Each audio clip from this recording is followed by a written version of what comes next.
It's not on.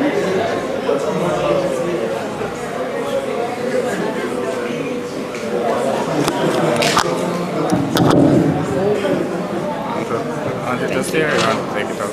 Push the way though. Should be.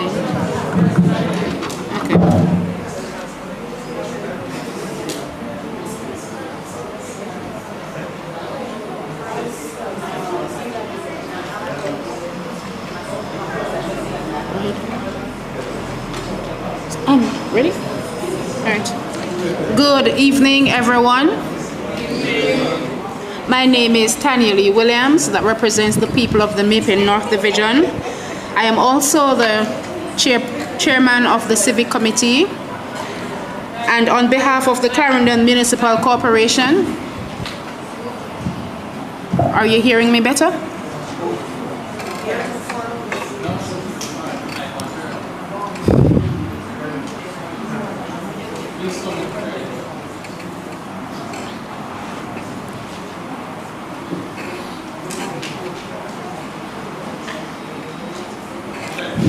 My check? Okay, that's better. Thank you very much. Good evening again, everyone. My name is Tanya Lee Williams, that represents the people of the May-Pen North Division. I am also the chairman of the Civic Committee of the Clarendon Municipal Corporation. And this evening, we want to thank you all for taking your time out to be here. This is not just, I don't want you to think of this as just a community meeting or a gathering. It's a heart of local democracy. We are here to listen to your concerns and to your contributed ideas, and we also want you to know that your presence here is very valuable and your voices are very important to us. This evening we have a full agenda, and that is because we have Mrs. Fiona Johnson and her team from JPS here. And first, let me ask you to welcome our mayor, which is the first citizen of our parish, Mayor Joel Williams.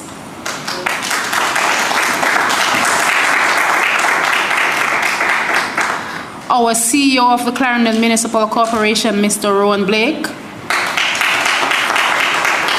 Our Chief Engineering Officer of the Clarendon Municipal Corporation, Mr. Cleven Watson. Other member of staff of HODs from the Municipal Corporation, Mrs. Fiona Johnson and her team from JPS. Mr. Sheldon Simmet and his team from NSWMA. Mrs. Narvia Melbourne Drummond and the team from NHD. And I know there's some burning questions. Mr. Fabian Haynes from NWC. Deputy Superintendent of Police, Miss or Mrs.? Miss Graham, and she is the lead at the Longville Park Police Station. We have members here from the National Parenting Support Commission, Mr. Joseph Gordon and his team. Other agencies and community members, good afternoon or good evening to you all. They said evening starts at 6, am I right? Yes. All right, so it's good evening to you all. And as I said, this evening we will have a full agenda. We're covering topics that will impact your daily lives here. We encourage you to participate respectfully, and we ask that you keep your comments focused so that everyone here will have a chance to be heard. So I say to you, grab your seat, get comfortable as we get it on. So I now invite Mr. Raymond Augustine, a member of the Longville Park Church, to come and grace us with prayer tonight. Let's welcome Mr. Thank you, Madam Chairperson. Can we reverence in prayer? Eternal God and Father, we are grateful for your many blessings and for the mercies that you have extended towards us. We are thankful for this afternoon, Lord, this evening where we gather in this very assembly to discuss matters that relates to this, our beautiful community of Longville Park. We thank you, God, for the citizens and the stakeholders, oh God, that are gathered this afternoon. And we pray that as we come, Lord, and we discuss matters, that, God, there will be resolutions. And we ask, God, that as we leave, we'll leave with the intent to implement, Lord, measures that will make our community even better than it already is. Bless us and lead us this afternoon, we pray. In Jesus' precious name, amen. Amen. Thank you very much, sir. And we will continue from the agenda that we have. So, I'm not seeing Councillor Coke as yet. So we'll move on to our greetings. He should have been here to welcome each and every one to the community of Longville Park. So first on the agenda is His Worship the Mayor, Councillor Joel Williams, Mayor of Maypen.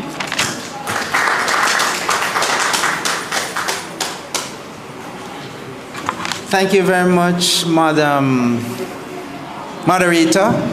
He will lead the protocol, and I ask that I may stand on the protocol already laid by you, but if I may take the opportunity to acknowledge my able CEO from the Clarendon Municipal Corporation, members of the various stakeholders groups,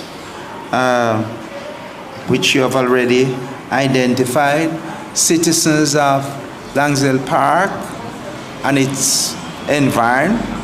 1, 2, 3, and 4, or 1, 2, 3? 1, 2, 3. It is a pleasure being in your space this evening again, and I want to thank you for having us, the Municipal Corporation, in your space. We were here on the 6th of February, so something good is happening for Langsdale Park.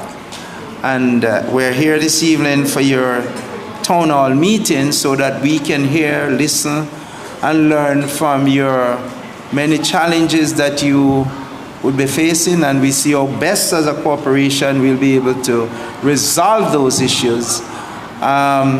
We're not here this evening to tell you that all the issues will be resolved at once, but when you're working together as a team, when you're working together, community and government working together, then it argues well for the betterment of those communities. And so I want to thank you for coming out. I want to say good evening to those who are online, watching, and who will be participating. Langsdale Park is a huge community, and is one of those communities, its biggest dormitory community, it is said, within the Caribbean. And so to us at the Clarendon Municipal Corporation, it is very important to us as the municipality to see to how best we are able to work with you, to identify and to solve some of those issues that you're facing on a daily basis. I am expecting Member of Parliament Charles to be here. I know he was in Hanover today and should be on his way here. So in the meantime, I just apologize for his lateness, but I'm expecting him to be here. So as citizens, I know you this evening mean much to you. Those who are online, it means much to you. And so as we gathered and as we do our best as the team, I know some of the issues would have been raised when we were here on the 6th of February when we had our budget meeting with you. And we would have reached out already to try and identify through your CDCs how best we are able to impact and resolve some of those issues. So I am expecting you this evening to have very good and fruitful exercise, one that when we should have left here, we will follow up and to make sure that whatever commitment would have made, those commitments will be kept, and we will be able to continue to work with you as a community for the betterment of your surrounding and by extension our country, Jamaica. You have some issues that we need you to resolve too, but as we expand and as we get deeper into this meeting this evening, we will raise those issues, and we're hoping that at the end of the exercise, we will be very productive. Thank you very much for coming out. Thank those who are online to be listening, and I hope that this evening is the start of a new era as it relates to the kind of camaraderie, the kind of working together that we're expecting as a municipality and a community within our space. Thank you very much. God bless you. Thank you very much, Mayor Williams. Your Member of Parliament is expected to be here, but he's not here as yet. So we'll move on to presentations. And the first up for presentation this evening is the National Parenting Support Commission, and that would be Mr. Joseph Gordon.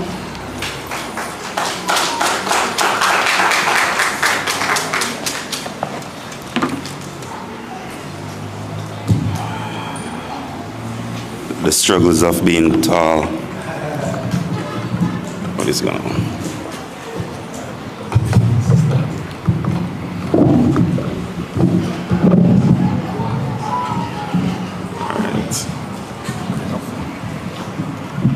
That's good. That's good. Yeah, man, thanks. Hopefully the next person is not short. Good evening, everyone. My name is Joseph Gordon. I'm the Regional Parenting Support Manager with the National Parenting Support Commission. And I'm just here to give a brief overview of what we do and address a concern regarding a parent club that existed in the area and to see how we can revive that. So just to give you an idea of what we do, the National Parenting Support Commission exists to provide improved coordination in the area of support to parents. The overall mission of the Commission is to facilitate the implementation of all aspects of the national parenting policy. This includes raising awareness of parenting issues and access to parental support nationally. It also includes streamlining and coordinating the delivery of existing parenting programs and initiating programming responsive to emerging needs. The National Parenting Support Commission continues to focus on strengthening the institutional framework to assist parents in meeting their responsibilities and on clarifying and facilitating systems of accountability for those parents who are deemed negligent under the law. The National Parenting Support Commission is the Ministry of Education's lead advisor on parenting and parenting support. As the policy states, the core functions of the commission are: number one, public education strategy and communication; two, policy, advocacy, and legislative reform; number three, behavior change, including greater personal responsibility and educating parents as to the creation of abuse and violent-free environments for the children. The fourth function of the Commission is service quality and access. Number five, capacity building. Six, coordination, and seven, monitoring, evaluation, and research. Now, as mentioned before, I was briefed on a parenting support club that existed from Mr. Mackenzie of the SDC. So I'm not sure, he mentioned the NHT. I don't know if you can speak to that, but he mentioned of a parenting club that existed years ago and it went dormant, and he's asking for my assistance to revive that. So I'll speak with the NHT representative afterwards to see if she's aware of that. So just to give you an overview of the parenting club from the National Parenting Support Commission standpoint, the clubs are a diverse group of parents, caregivers, who have come together to form a volunteer-led nonprofit organization to offer community, resources, knowledge, and support to encourage effective parenting. The main objective of the clubs are parent education and support.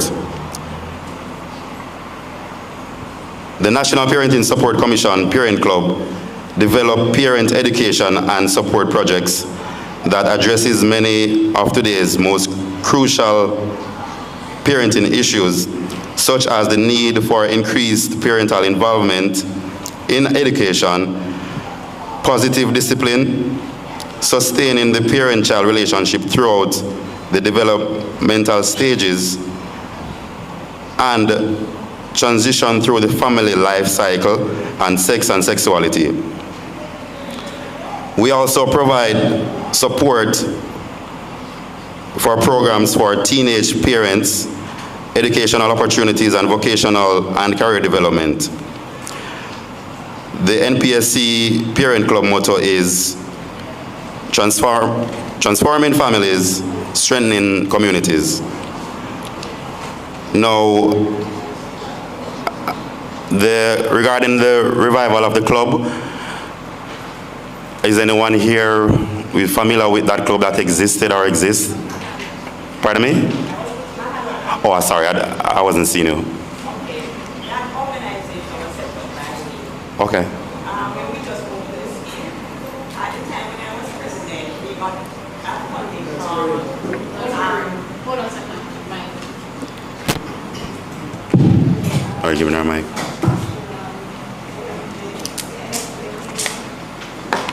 It's NFJ, that is the institution that we get funding from. I signed up with the current National Foundation for NFJ.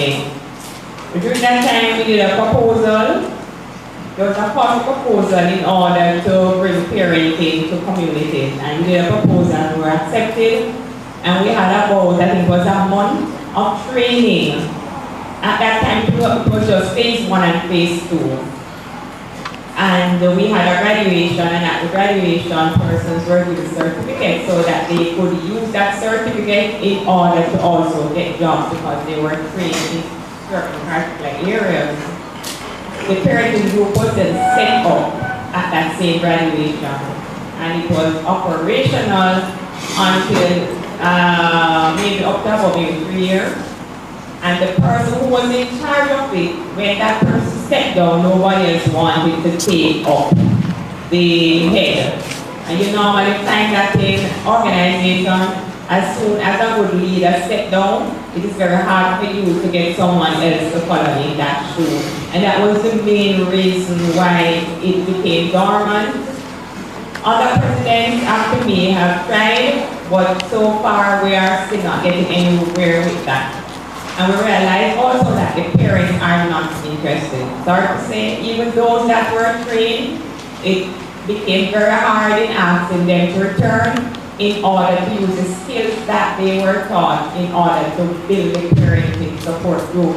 And I'm telling you that Longville Park is having a serious problem with parenting and domestic violence. And the police can speak to that. We have a lot of children that are running away from home, and this has nothing to do with any kidnapping. And then they return, and then it will happen again. You have children who are not going to school.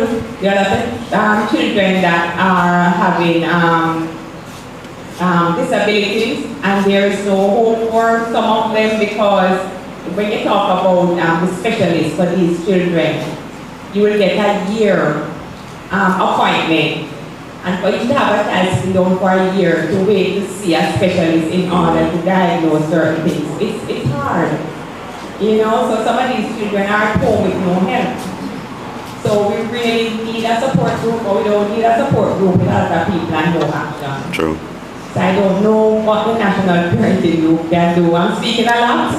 That's fine. But the thing about it is that this is Yes. if we don't have proper parenting, then we can lock shop in Jamaica. That's true. Because it's through proper parenting that our country will excel and that our schools won't have problems. So everything starts first at home. And for a scheme as big as Longville Park, if Longville Park becomes the negative source and the breeding ground for a lot of things, then I can tell Mayfield Police that Longville Park can become the worst thing for Clarendon because of its size and its planned extension. And you people need to pay attention to Longville Park. If you say that it is supposed to be the central town of Clarendon, my own office carry JDF can set up shop over here too, and not just a police station. You understand? Yeah. Thanks. All right. Thank you. I'm happy you indicated that you're involved in setting up the group, so I can have a contact person to work with going forward to see how best we can revive the club. All right. I'm going to. Is there any parent in the room that would be interested in being a part, persons of the community that would be interested in being a part of the club? I have a register here. I can send it around, and you can write your names, and I'll be taking your contact information so we can. Oftentimes an area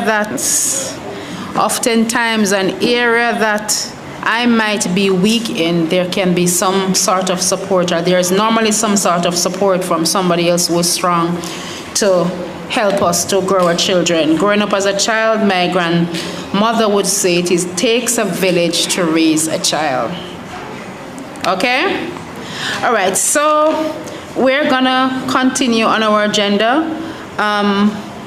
We will be having a question and answer segment, so all questions can be directed to Mr. Johnson during that time. And while Mr. Johnson was here, I saw our CFO, Mr. Wayne Brown, walked in, so we want to welcome him to this meeting.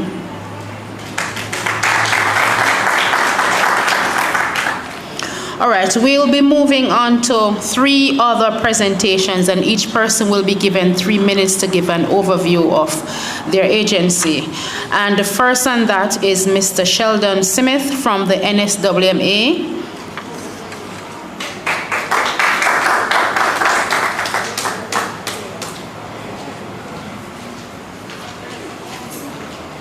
Good evening, everyone.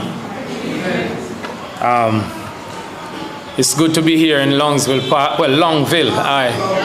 Yes, I'm looking at it when I came in, and I was looking at the brochure and everything, but I'm saying Longville, but I've always been told Longsville. But thanks for the correction. It's good to be here this evening, and I'll always say, the fact that the protocols have been established, I'll move along. And as the mayor was saying, that I understand it's one of the, if not the largest community in the Caribbean, and with that comes a lot of responsibility. As citizens of Longville Park and even of Jamaica, we have to understand that the management of waste is a relationship between two persons. It's a symbiotic relationship. It's not a way where the garbage people come and just pick up your waste. It doesn't work like that. It seems like that, but it doesn't work like that. We need your assistance in a very real way to be able to collect the waste. Our workmen, they are out there every day working really hard. From time to time, we might not come on time, and it's not a case where we're just there not concerned about the service we give. But many times, we have challenges. And the other day, we were having a meeting where all the 4 regional managers were meeting in Kingston. And I said to one of them, go on your phone, go to Singapore, which we'll all talk about Singapore. I said, just go to Singapore and just type in the amount of garbage trucks in Singapore. Singapore is 1/15 the size of Jamaica. Just to give you a little, 1/15 the size of Jamaica, and they have 2,000 garbage trucks going out every single day.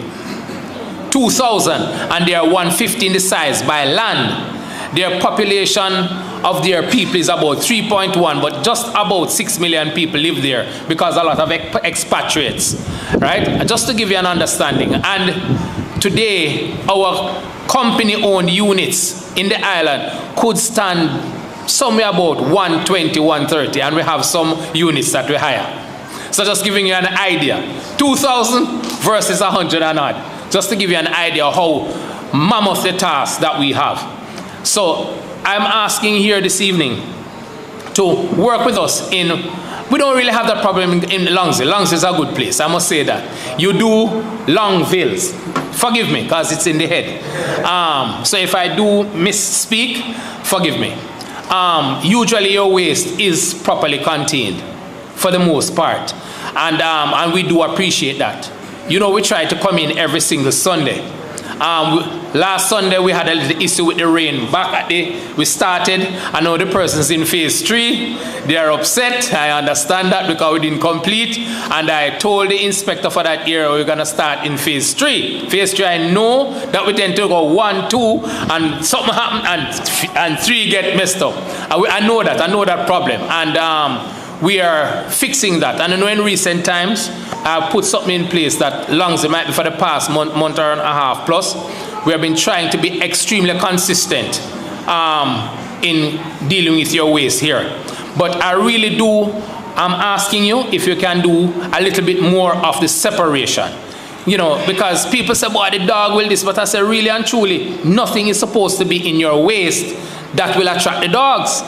Really and truly, you know. Yes, so like the skin of the chicken, freeze it together and give it to a friend who have dogs so they can mix it in the turn cornmeal. These real things. That's because I use that. I do that at my house.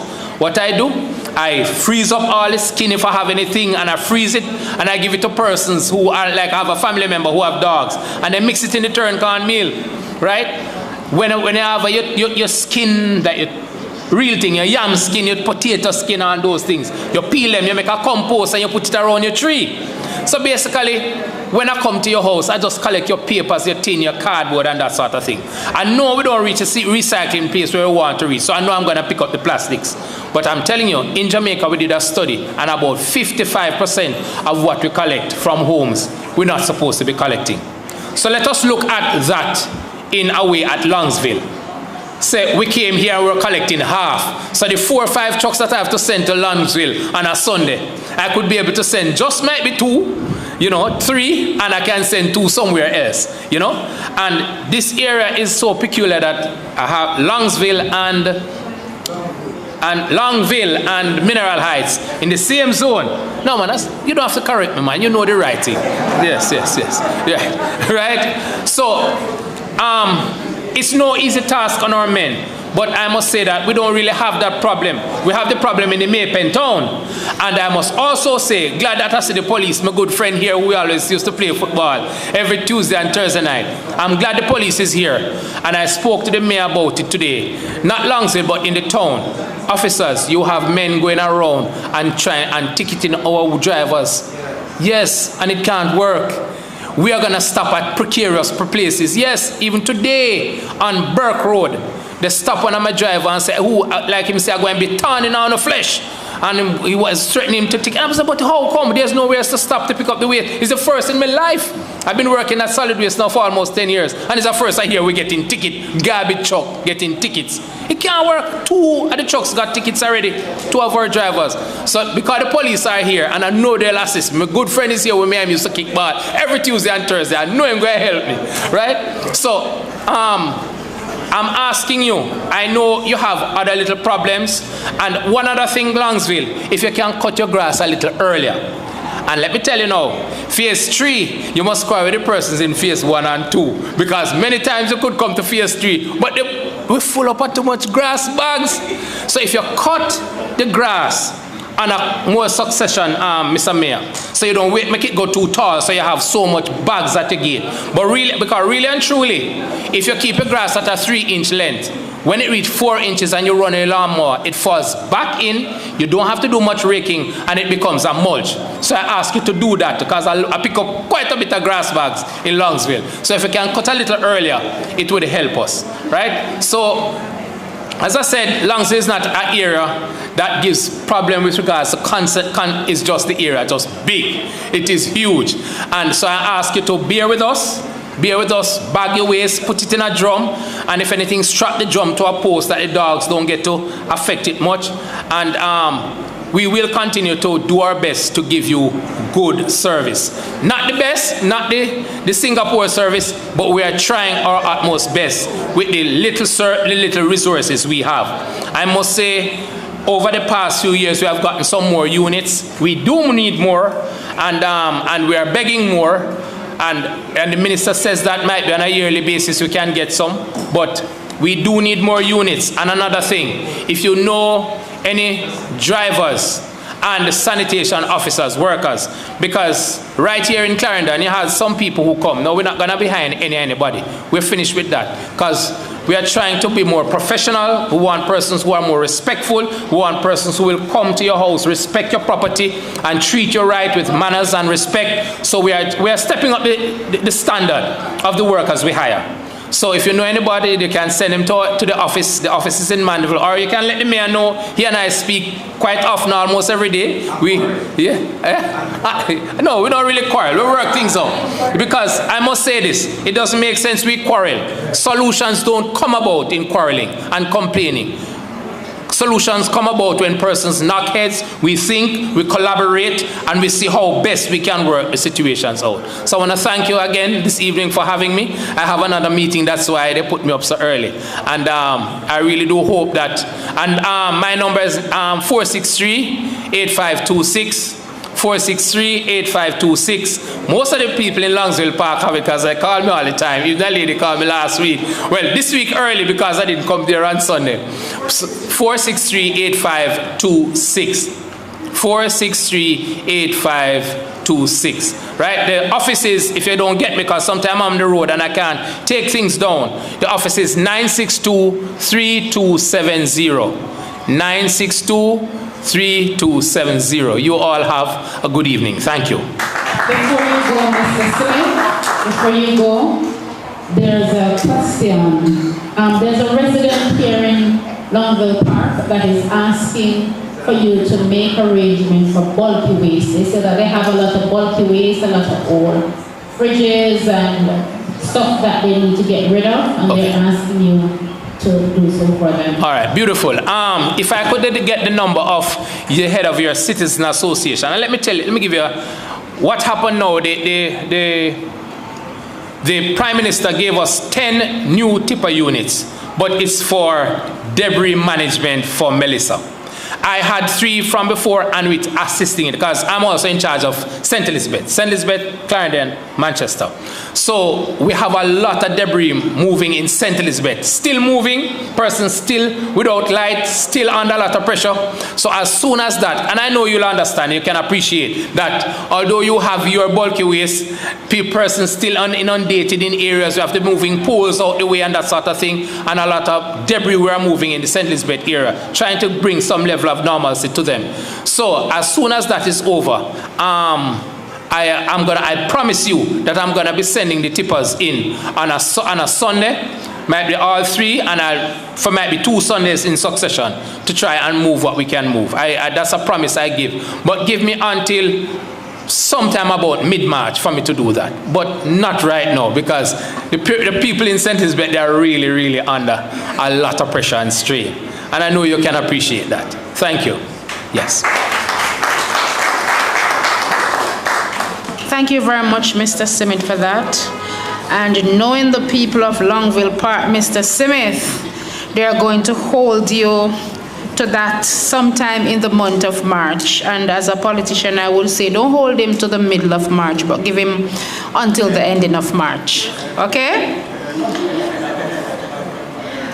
All right. I saw that our Your counselor for the Mineralized Division, which Longville Park is a part of the Mineralized Division, he came in late.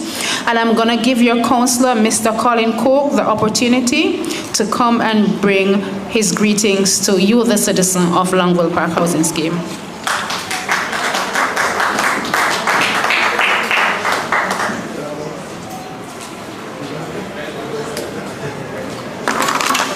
Good night, everyone. Good night, members from the Municipal Corporation. Good night, NHT. Good night, Longville Park residents. Sorry to be late. I just coming from Ocherios, but I had to be here for two reasons. One, I missed the last meeting because of family engagement, and my member of parliament also could not make it tonight. He's all the way, I think, he's either in St. Elizabeth or Westmoreland. And he asked to ensure that I am here representing him tonight, because he does not want Longville Park people to think that he neglects them. So I do apologize. But it is nice to be here tonight. I was hoping that a little more persons could have come out, because the last time we had a meeting by the police station, we had some concerns. Yes. So I was hoping to see more persons feeling more questions in relation to things happening in Longville Park. And again, I'm just here to bring greetings. So feel free and let the meeting go on as successfully as possible. Thank you very much.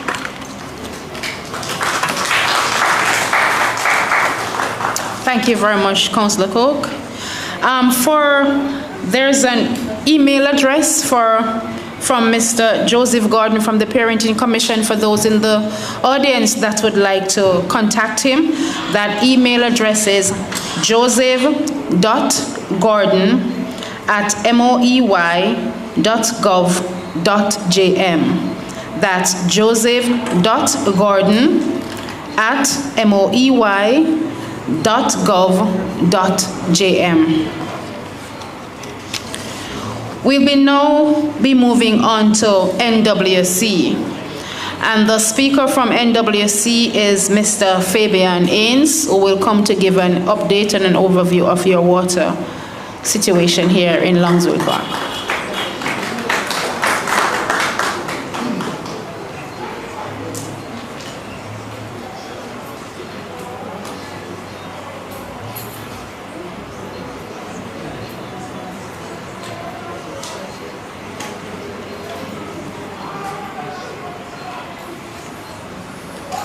Good evening, everyone. I wasn't aware of a presentation to be done today, but as such, most presentations are done by the Public Relations Department. She's running a little bit late. She's all the way from Kingston. So I think I jump in the gun by making this presentation, but not much. I have with me Mr. Devon Johnson, is the zone team leader for this region.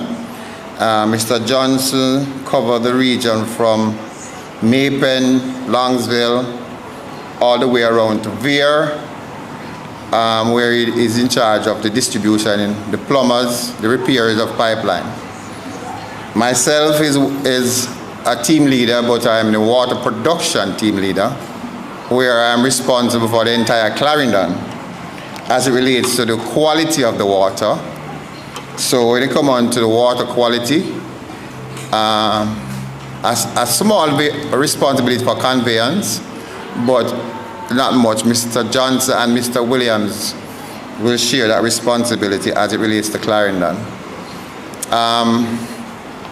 For Longville Park specifically, we have plant out by Freetown that supply water to phase 1 and phase 2. And we have a plant all the way in New Boynes that supply water to phase 3. So people might realize that the quality of the water in phase 1 and phase 2 and phase 3 is different because it's two different supplies.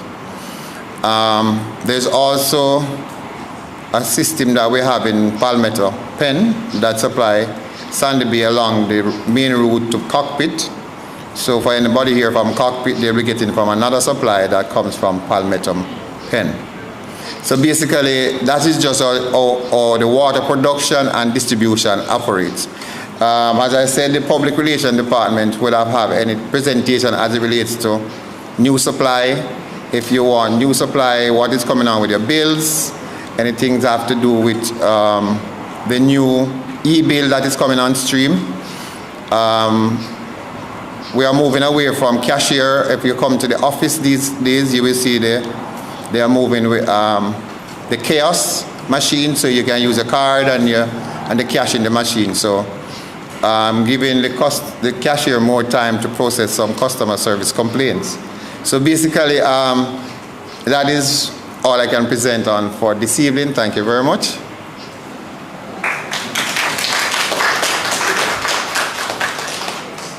Thank you very much, Mr. Haynes. We're now moving on to the JCF, and Deputy Superintendent Graham will come and give an overview of what is happening within your community space.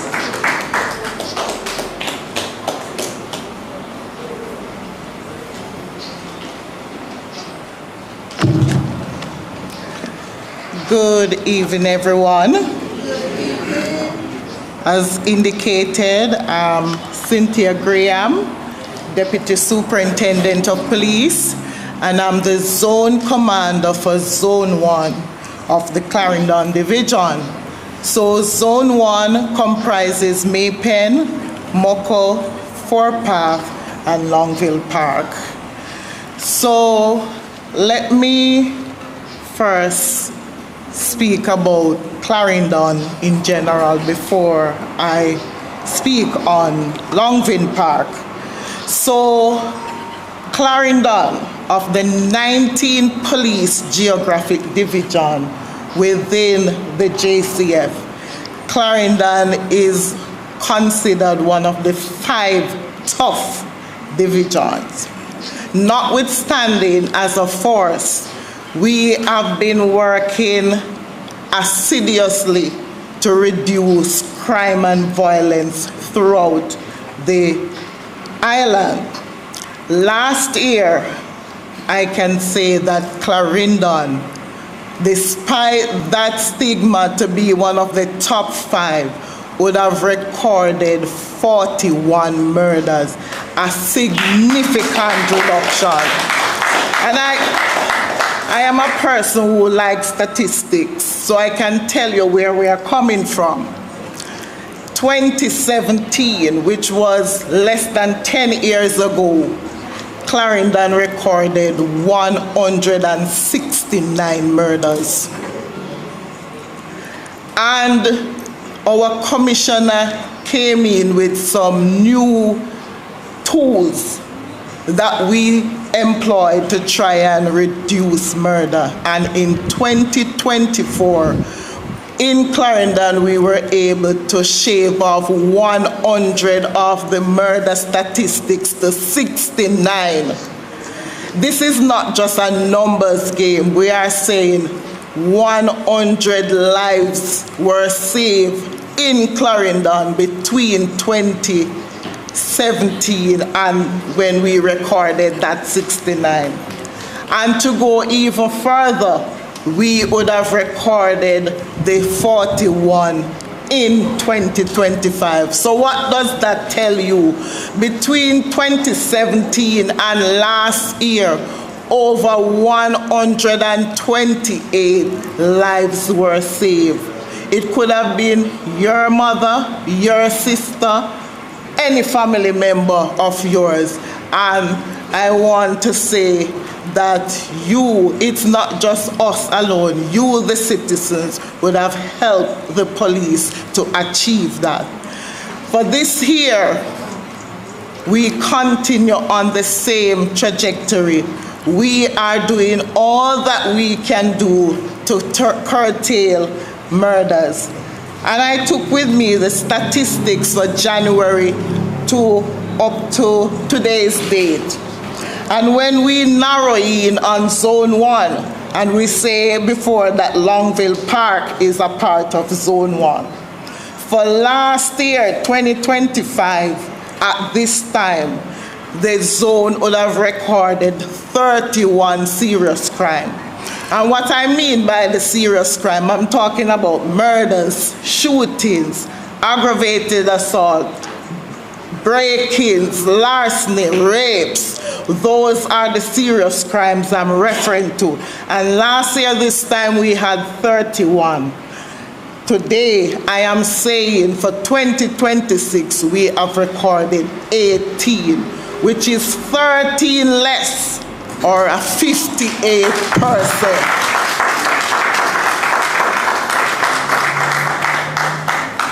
Unfortunately, though, last year this time, Longville Park would have recorded 4 of those serious crimes.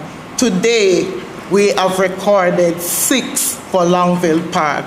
So of all the other stations within the zone, Longville Park is the only one that has seen an increase, even though I'm talking about a 58% decrease. So it means that we have some work to do.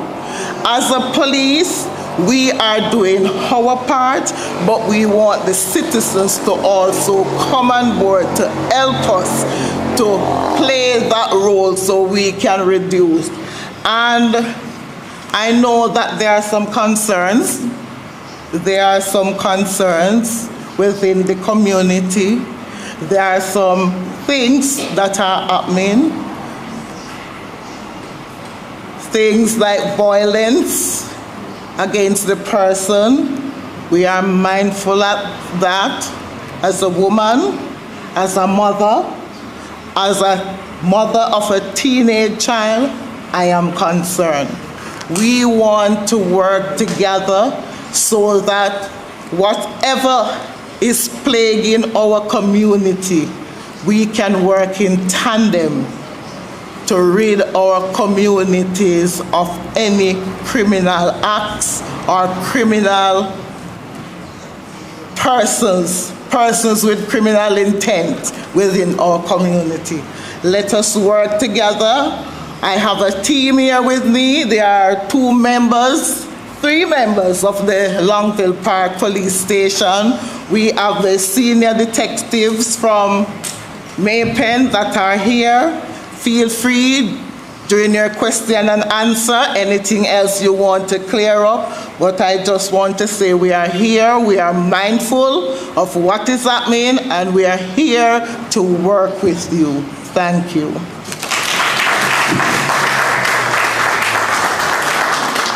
Thank you very much for that, Deputy Soup. And I know earlier on we had the parenting commission here, and I think with some things that have been said in the room since this evening, and with the assistance of JCF, I think both agencies could do a wonderful job where our teenagers are concerned. They are the future, and we have to do everything within our power to curtail that. So we are down to the heated section. And the person that will be standing to fill that shoe is none other than our CEO, Mr. Rowan Blake. Go ahead. No, man, that's what I'm saying now. I said we are down to the heated segment where persons have their burning questions. And no better person to stand to fill that shoe is our CEO of the Clarendon Municipal Corporation, Mr. Rowan Blake. Let's give him a warm welcome.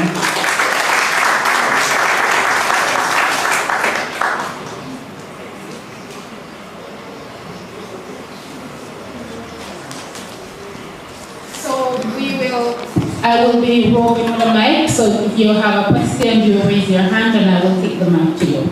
Okay, good evening, everyone. It is definitely a pleasure for me to be here. I will be assisting with, as it relates to the questions, and then in closing, I'll ask Councillor Williams to do the closing remarks after. Thank you. But before we move into the question and answer, I just want to say that based on my long tenure in Clarendon, I remembered when Longsville Park was just a baby. Meaning most of the development approval, I was a part of the planning department at the corporation during that time. And today in 2026, I still believe that there are exciting times ahead for this community. The fact is that we're seeing new proposals for development in close proximity to Longsville Park. And we believe that that in itself will ensure that the residents will have access to more amenities and facilities nearby. Persons who are aware of the South Coast Development Plan and the Clarendon Local Sustainable Development Plan know that much of the area is zoned for nature tourism, and the corporation is trying to improve some of the facilities in the area. We have a discussion with many developers who are interested in bringing some of those amenities in the vicinity of the area. I know when the mayor spoke earlier, I spoke about the fact that Longsville Park is a dormitory community. What we want at the corporation is to make it a holistic area. And so it's very important for us to get businesses in close proximity to ensure that persons can live in the area and work close by. Because we also know that many persons work as far as Kingston and Mandeville and Maypen. And maybe with persons in close proximity, it will also reduce the crime situation because the person will be near to home. But we are working to ensure that this area and the parish of Clarendon, a lot of the economic benefit stays within the parish. And we believe that many persons in Longsville Park goes to Old Harbour and Portmore and Kingston, so much of the money that should be remaining in the parish is moving out. So we have a strategy for that. That said, I will be taking you through the most important part of this meeting, and that is the question and answer section. And I say that because us as the municipal corporation, and also speaking on behalf of the agencies that are here, we are working for the citizens. And I know that sometimes persons may write letters, they don't know the faces of the persons they are writing to. And some persons a person said to me that they have been writing a letter to me and not getting a response. But the fact is that town hall meetings are not just something that we want to plan. In our Local Governance Act, it says that we need to meet with the citizens. We need to hear what their issues are. And those issues are what forms our policies moving forward. So it's not just coming and listening and moving on, but our job is also to respond to you in the best way possible. Now, I'm not going to answer all the questions. The questions for the agencies will answer those questions. But we do have some ground rules, and one is that when you raise your hand, be acknowledged. Before you ask the question, please give your name so that for reference. There may be questions that we can't answer today, but at least we have a scribe taking those information, and we'll provide those answers if we can't tonight at a later date. But I think we have capable persons here to answer almost all questions. So I'll open the floor for any agency. So it can be the municipal corporation, it can be JPS, it can be any agency. Whatever issue you're having as a citizen, just pose those questions and we'll try to answer those as best as possible. For those persons online, we're also asking if you have questions, we'll also be taking those questions. So Shanique, what we'll do, we'll take 3 questions here, then we move online and then we move back here. All right, so Ms. Langard, could you ask the 3rd question? I don't know what. You want to start? Mike, please. Who is first? Ms. Langard? Ms. Langard, yeah. Oh, I thought you were calling for a guy named Mike. Okay, my question is to the Municipal and National Housing Trust. When the idea came in building Longville Park, they would have brought the plan to the municipal. Was there a specific look, or I don't know if we would call it aesthetic, I don't know, I don't know about planning, but was there a particular look that Longville Park was supposed to take on, carry, that would have something to do, let me call it, if you're talking about a person, you will talk about charismatic behavior then, right? And my reason for asking this is, if we're supposed to have a certain look, then it means that any other development that is coming into the space, in Longville Park itself now, not outside, that will impact. It means that when a developer comes that is coming in Longville to put up, whether it's a supermarket or whatever it may be, it will have to have certain design in order to fit in with the plan of what NHT and the municipal would have planned. Because the municipal itself would have had a picture first of what it wants Clarendon to look like going into the future. And therefore, with your master plan, anything that NHT is coming with as well, it would have to fit in.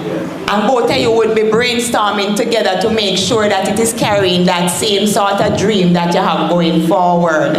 You following me, Mr. Blake? I'm following you closely. Right. So therefore then, these other businesses that are coming in, they would not look like they're being detached.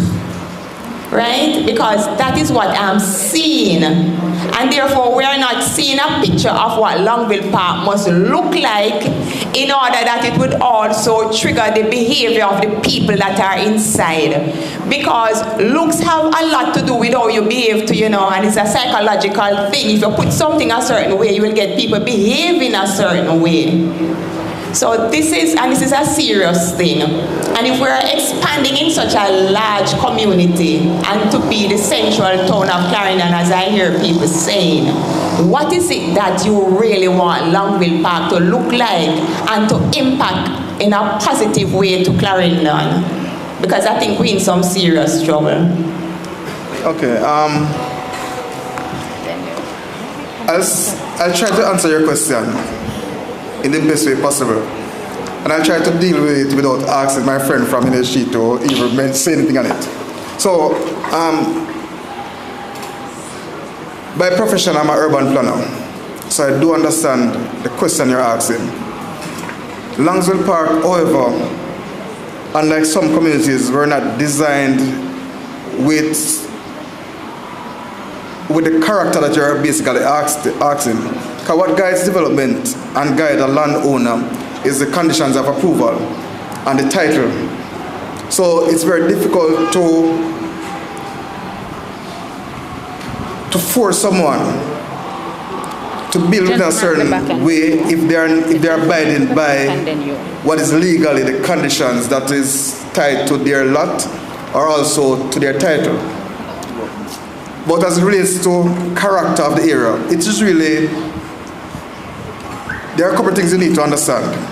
Unlike a gated community, where when you sign, you would have signed a land, not just a restrictive covenant, but the owner's community association ownership document, where it ties you to say you can't build to the front, you have to build to the side, and so on. That was not the case with Longville Park. But, so what we do is ensure that when a person submits a building plan, it meets the specification as relates to setbacks and also the height that is approved based on the development order and so on. Now, that said, for the community space, or say for example, the character that you want your community to be, we are not opposed to the community meeting and saying to the corporation that going forward, we have this character that we want to fit within the community. And we'll ensure that when we are doing the building approvals, we ensure that persons fit into that. Now I want to move to another area which I'm not sure if that was what you asked, but the municipal corporation at this moment, led by initiative by His Worship the Mayor, is looking at cleaning up the entire parish. And we will be launching a program shortly on that. So we are aware that there are shacks and there are development in and around the area that were never approved by the corporation, and we intend to deal with those matters with our enforcement team. We also had a discussion with our enforcement team to look at persons storing building materials on roadway, persons doing activities within the area that were never approved by the corporation. So we understand that there are some land use issues that needs to be dealt with. Other than that, the community itself has a responsibility to read character and what they want within the community. So our person keeps their house, our person keeps their yard. That is something that the community members has to adhere to. There can be breaches because persons can breach the Public Health Act and so on, and we can come in, but there are certain things that we can't really touch because some of those issues are not persons breaking the law itself. And what you like may not be what somebody else like. So you may have a problem with something, but your neighbor feel that it is in their right to have that. So let me just refresh again. So say for example, even color of painting, a person can paint their house basically in any color that they choose. In some communities it's more organized and it looks more aesthetically pleasing. But if you remember, some of these things are new, because most of these new communities that are gated do have that type of things instilled within their covenant and within their own ownership agreement. I hope I answer the question.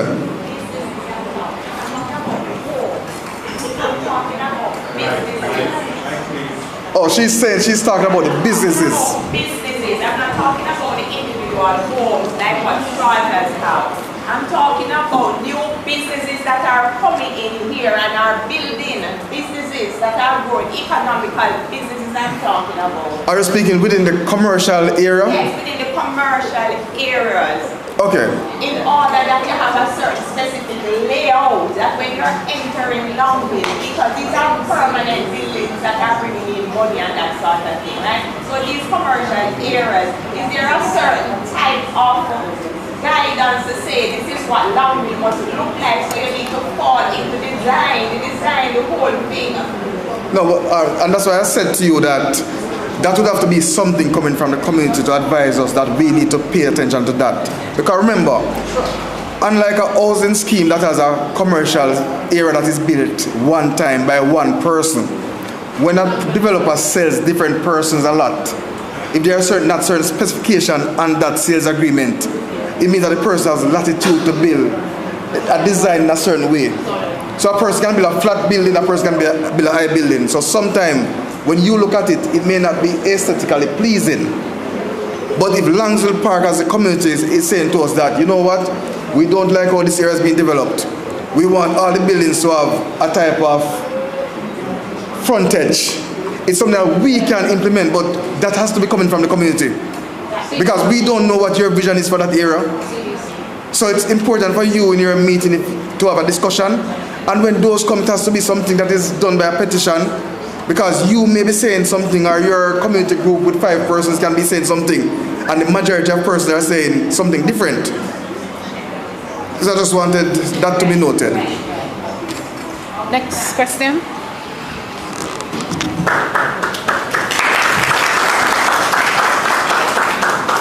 Good evening. My name is Steve Palmer, and my question tonight is it enough? No, my concern is, if you are not in charge of this scheme, why do I pay you land tax? What do you do with the money? We have not taken over the entire scheme. So there are sections of the scheme that has been taken over by the corporation. And that is phase... He's gonna... No man, I'm going to give you that. No, hold a second for me. You're hearing good news and still excited, eh? What? Phase 1. Sections of phase 1. Currently, let me explain what the process is. When a developer does a development, they would have to, for us to take it over as a corporation, all the infrastructure work and the amenities would have to be in place and then they would request of us to take over that area. So what has occurred is that NHT is asking us to take over sections of the scheme. We have already taken over sections of phase 1, and so that area is under our responsibility. Now, there are sections that is currently being repaired now, which NHT wants to hand over to the corporation. We said to them that we can't take those until those issues are fixed. So it means that it is in progress. Now, despite that, the corporation has spent money in this area many times, because at the end of the day, when there are issues faced by the community, we always have meetings with NHT to see how best we can resolve those. So there have been bushing that is done here. We have done grill work at some of the gratings many times. So we have continuously done work in Langsdale Park. And you must also note that at the last meeting, we realized that there were some issues, and we have been working assiduously with NHT to resolve some of those issues. So I think by, the phase that NHT is doing now is at phase 2.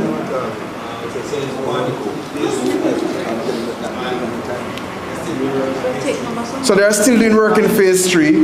So we have not taken over phase 3. They should be completing the additional work in phase 2, in phase 1 and phase 2. So those, I believe, that should be taken over by the end of this year. And so, that said, your garbage is still being collected.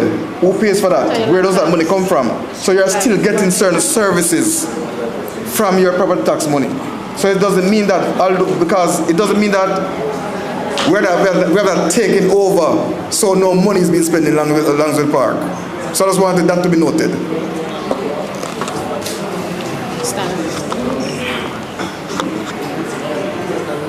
Good evening, good evening.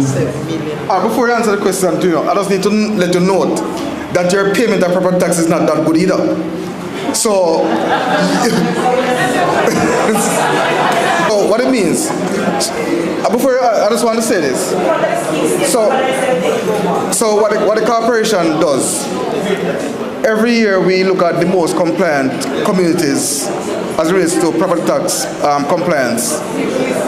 And what I can tell you is that even for last year, we had 3 communities every year that we recognize. And we also, for those communities, we ensure that the community association gets back some money to do a community project. And I can say to you that since I've been at the corporation, Langsdale Park has never been the most compliant, even in the southern section of the parish. So it's also something to note, because there are many persons who are not paying their property taxes. And let me say this.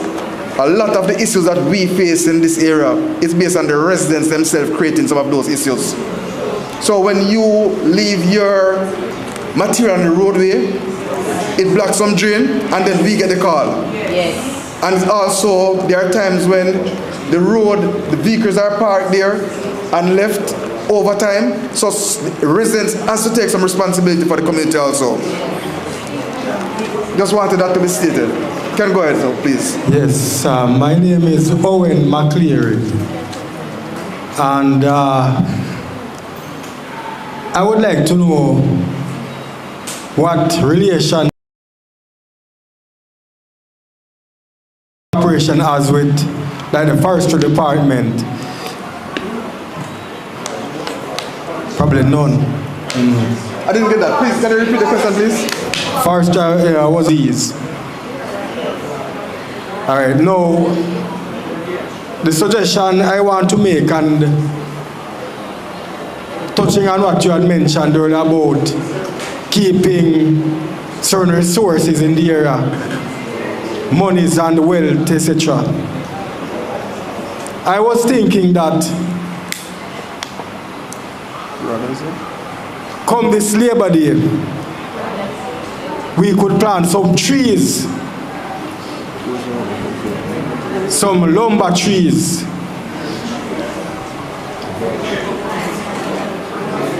in the community.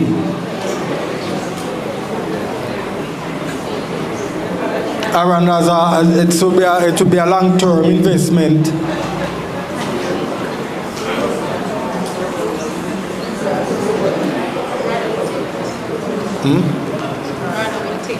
All right, so, continue, and then we'll just... Yeah, man, so I was thinking that we could plant some trees. Have like a mini forest reserve in the community as a long-term investment. So that's my suggestion, thanks. Okay, so Rhoda is going to take that question, but before Rhoda, I want to say this to you, that if you look at the surrounding of Longville Park, you realize that you're within, there's a protected area around, and one of the mandate of the municipal corporation, NEPA, and the Port and Blight,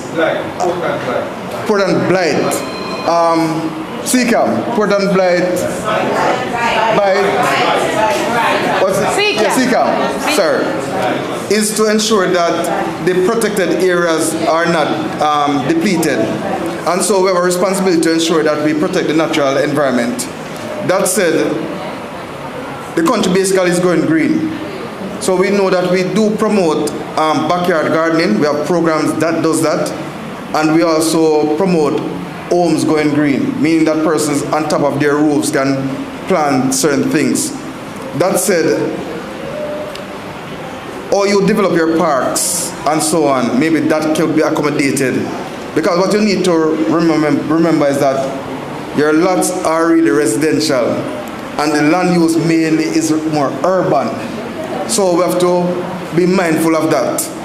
So there has to be a balance between the built environment and the green environment. But I'll ask Rhoda to respond further on that.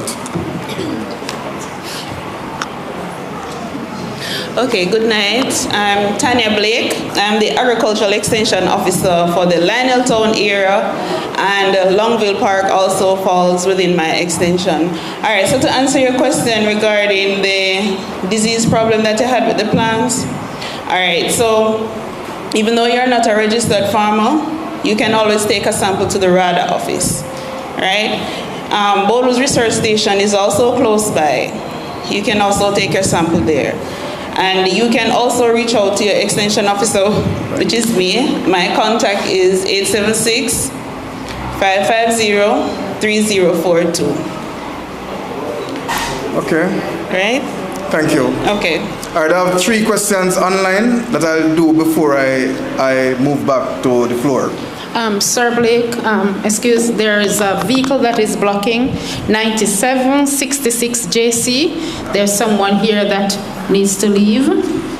Questions? I've got 9 questions. Okay. So the first one is to the JCF, and the question is, are there any plans for a larger police station in Longville Park, as they have outgrown their...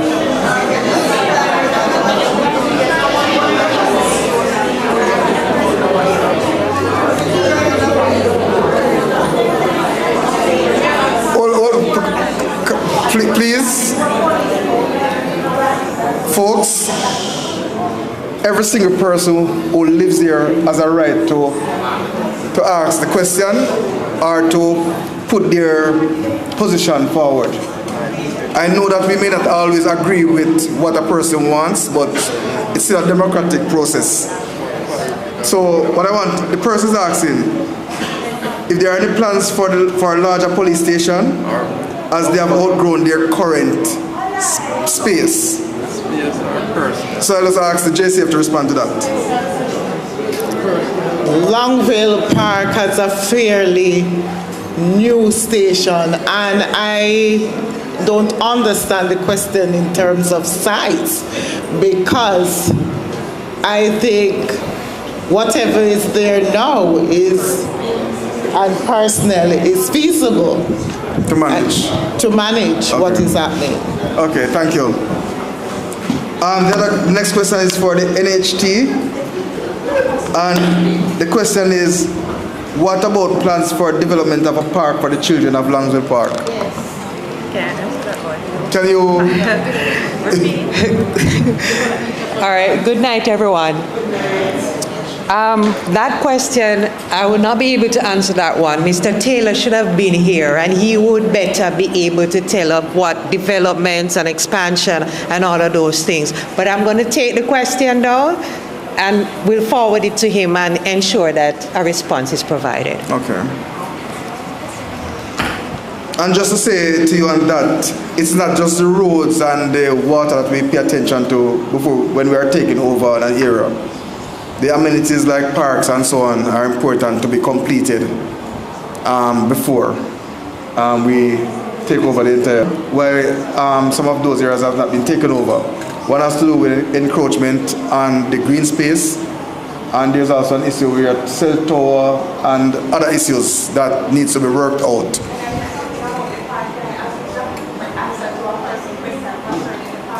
You want to do a follow-up question before we move to the next question?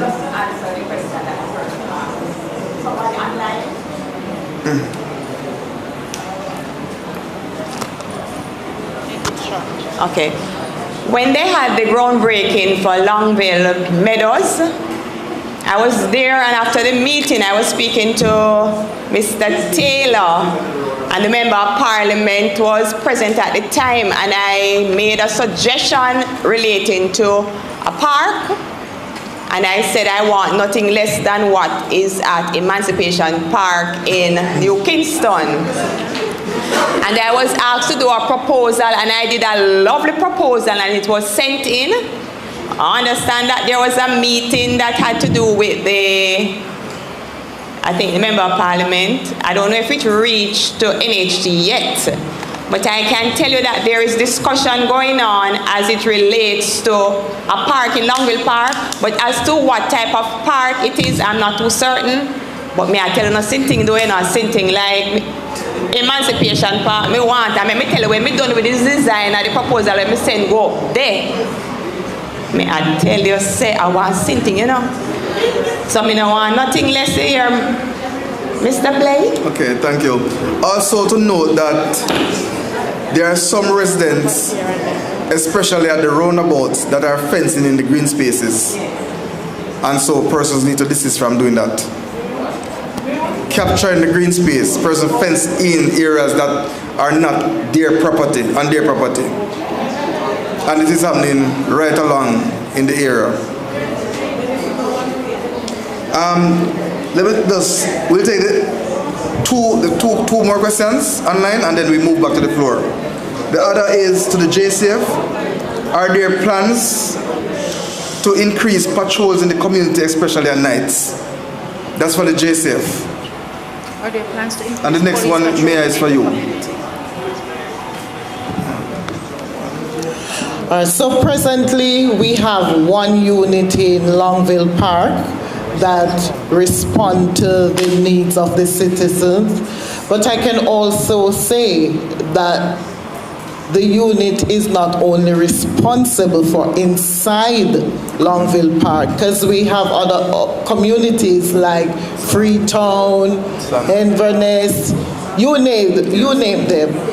But at this time, I cannot say what the commander or the commissioner has in his plan in terms of increasing, but I know that vehicles are a scarce commodity, but Longville is fortunate to have one at this time, and we have adequate amount of drivers who are able to take out patrols on a daily basis, 2 shifts per day. Okay. And the final, when will the pound team rescue the persons losing their crops? Just speak a little bit on that. Help is coming, and very, very quickly. I must tell the resident that we would have acquired through SCJ 20 acreage of land down in Tollgate, San Diego Road, and as we speak, We are presently on site doing some work there, and I am expecting, I had that discussion with my CEO today and my chief engineer. We are expecting to have that pound up and running by the end of March. We're doing all that is necessary. I know it has been long overdue. We're doing all that is necessary. We're doing a number of things. At this time, I was told that the truck is being retrofitted, the catchers are in place, and we're actually ready to go.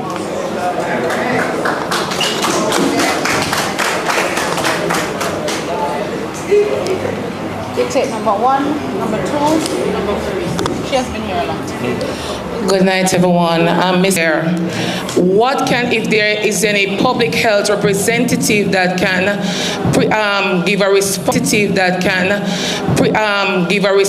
that matter, because healthy for a person to stand at home. So if there's some male power that can step in and really help, because drivers in here, you can't talk for your front end. They ain't cheap. Who are responsible for those, and what steps are taken to correct those? Thank you.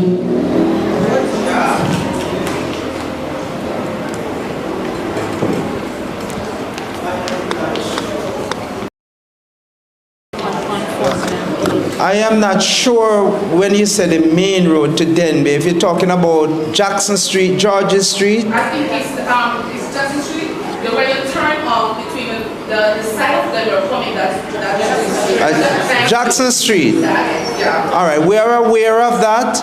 I would have spoken to Mr. Johnson, who is in the house from NWC. We have, I think, 2 broke main on that corridor, and we're expecting that to be fixed in short order.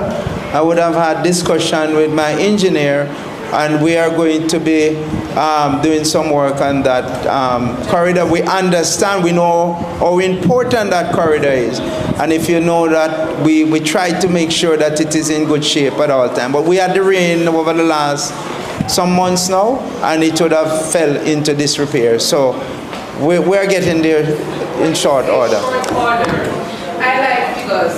So is it You like figures? 3 months? What we're looking at? I know you like figures, but I have to make sure that the procurement is properly done, else I'm not going to the EAC to answer. So we have to do the procurement, which is a requirement, and sometimes that will take 2 months, 3 months, but we will push as fast as we can. You're welcome.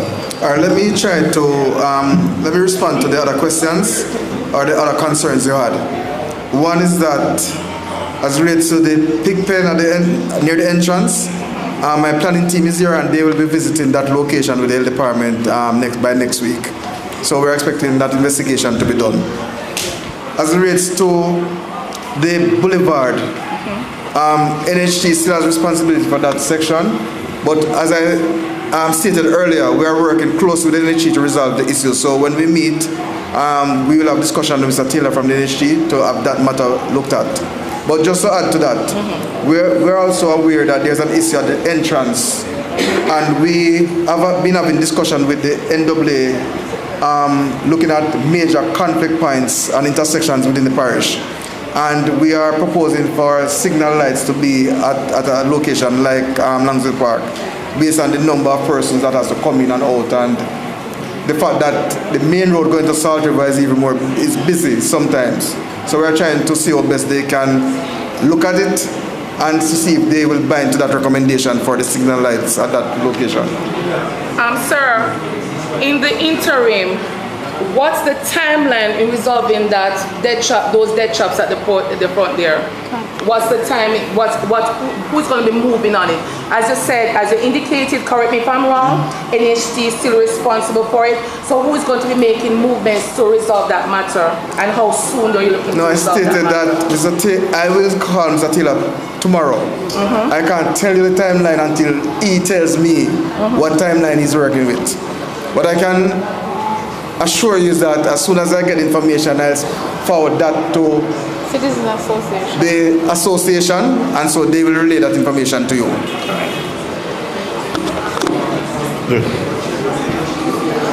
but not she can't. Good evening, everyone. My name is Alfonso Lewis, and I am a proud resident of Longville Park. I know probably over the past couple of weeks, because of what has been happening, many residents may be wondering if they have actually made the right choice when they decide and do business, and of course, trying to establish that 2030 vision. Why am I saying all of this? I was may recall when NHT had that groundbreaking ceremony last year, and we were told that some over 2,000 more houses are going to be active. And we sit down and at least know where we are going. Because one thing for sure, the stakeholders know that these residents are going to be coming in. But the residents of Longville Park don't know what's going to happen when is the street light. I think this one is for you, Mr. Mayor.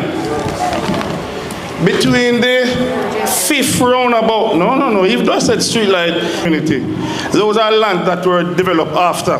And apparently there wasn't any infrastructure in place for street lights to be along the boulevard. Between 5th roundabout and I think the 8th roundabout. That's basically where, phase 2 is, right? We are asking again publicly, let's look into solving that problem. We are now having rapes, even though they may happen during the days. But we also persons are afraid to walk along that stretch in the night. So please, I'm asking you, Mr. Mayor, speak with your councillor, whoever it is that needs to get this thing off the ground for me, please. Thank you very much.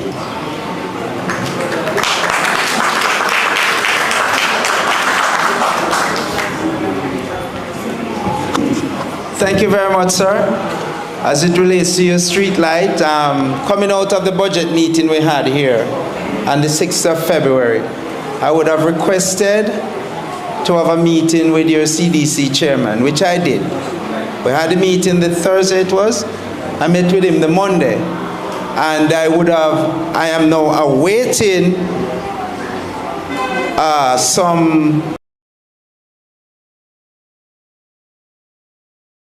that meeting with him. I think it was for the Boulevard, 4. I'm waiting 4 forms. Application forms so that I can submit them to the Ministry of Local Government so I can have those lights in place. So I'm very proactive in terms of when I make a commitment. So I'm awaiting on your CDC. I think he has sent them, but he scanned them. I don't want them scanned. I want the original forms. So that is in the making, and I'm waiting on him. Okay, thank you, Your Worship. And there was a question about the water quality. I'll just ask NWC to respond to that.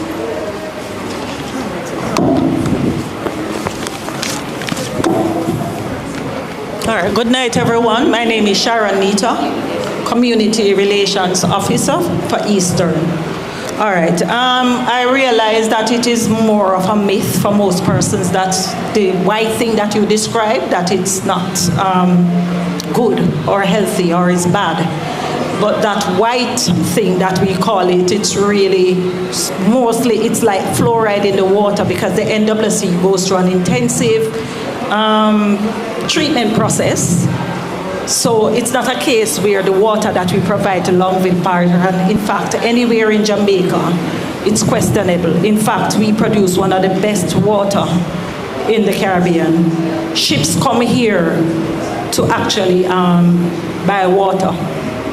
So it's not a case where we doubt whether our water is potable or drinkable. And the intensive process involves also the Ministry of Health, which are one of our regulators, that we actually have to test the water. Water from Longville Park and other areas of Clarendon goes through a regular testing. Samples are taken 5 days per week. So what we sometimes tend to see, yes, chlorine is in the water because that's one of the ingredients that goes into our water treatment. and fluoride. So the build-up more time is minerals. It's nothing wrong. Nothing is wrong with the water. It's just that based on sometimes maybe the overnight, if we call it the sleeping process, and maybe by you turn on the water, that buildup might be there. And also demand. Depending on the demand at any given time, it might be a little more obvious. But for the most part, our water is tested and proven, and we can stand behind that. Thank you. Salty. You said it's salty. Okay, well, sometimes we have to take into account the source of which, because you know, Jamaica basically landscape it varies from the 14 parishes, and of course, depending on our rock type and soil type from where the water comes, you will tend to find the water tasting different in almost every parish. Yeah, so you will go to some parish and they will tell you their water tastes different than when you come into Kingston or when you go into St. Catherine.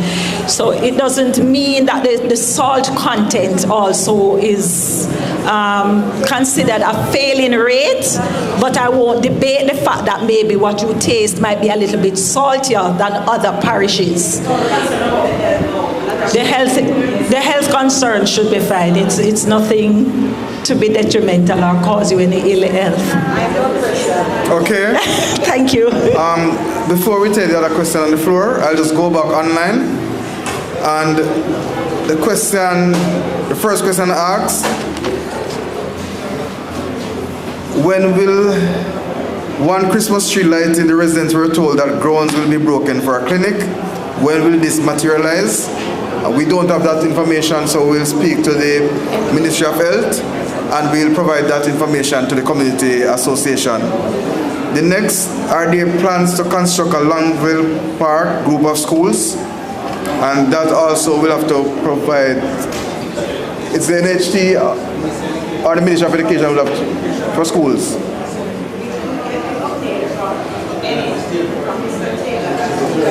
Okay. So NHT will provide that information and will forward that to the Citizens Association. And for the JCF, this person is seeking guidance on how to launch a community neighborhood watch. I don't know if you want to take that. Guidance on how to launch a neighborhood watch. They have an active CDC. All right, good evening. Basically, how you go about launching a neighborhood watch, you would at least see the necessary interest as it relates to persons within the community. So once the interest is there, then that is the first step. Then the next step, you would actually relate to the commanding officer for the parish, to the CSSB system, CSSB department, that is the community, police community safety and security branch. And from then, they would actually come in the area and you locate that particular spot or area where feasible to host meeting, whether it's going to be at the church here or the community center. And from there, then the process actually starts, in essence. Okay, thank you. Let me just finish one more and then we move back to the floor. Before I move to the next question, just to inform you that for the development itself, lots were reserved for schools. And so we're not sure if it's the uptake not taken or if those lots were transferred to the Ministry of Education. And that is why we need further information to ensure that you get the correct information. The final question in this segment online, what is the CMC and the NHE doing about the overgrown lots? And so, but I'm not sure if these overgrown lots are residential or public open space, but for us, for private lots, as long as we are informed of those, we usually come in and serve a notice on the owner to get them cleaned up. And if they don't respond, then we can take further action on them. I know for the other lots that are public open space, there are times when we may do projects and try to clean them based on the request of the the association. Do you have anything to say? You want to say anything on that, Nadia? You want to speak on that? Tanya, can you just ask any cheaters to speak a little bit on the overgrown lots?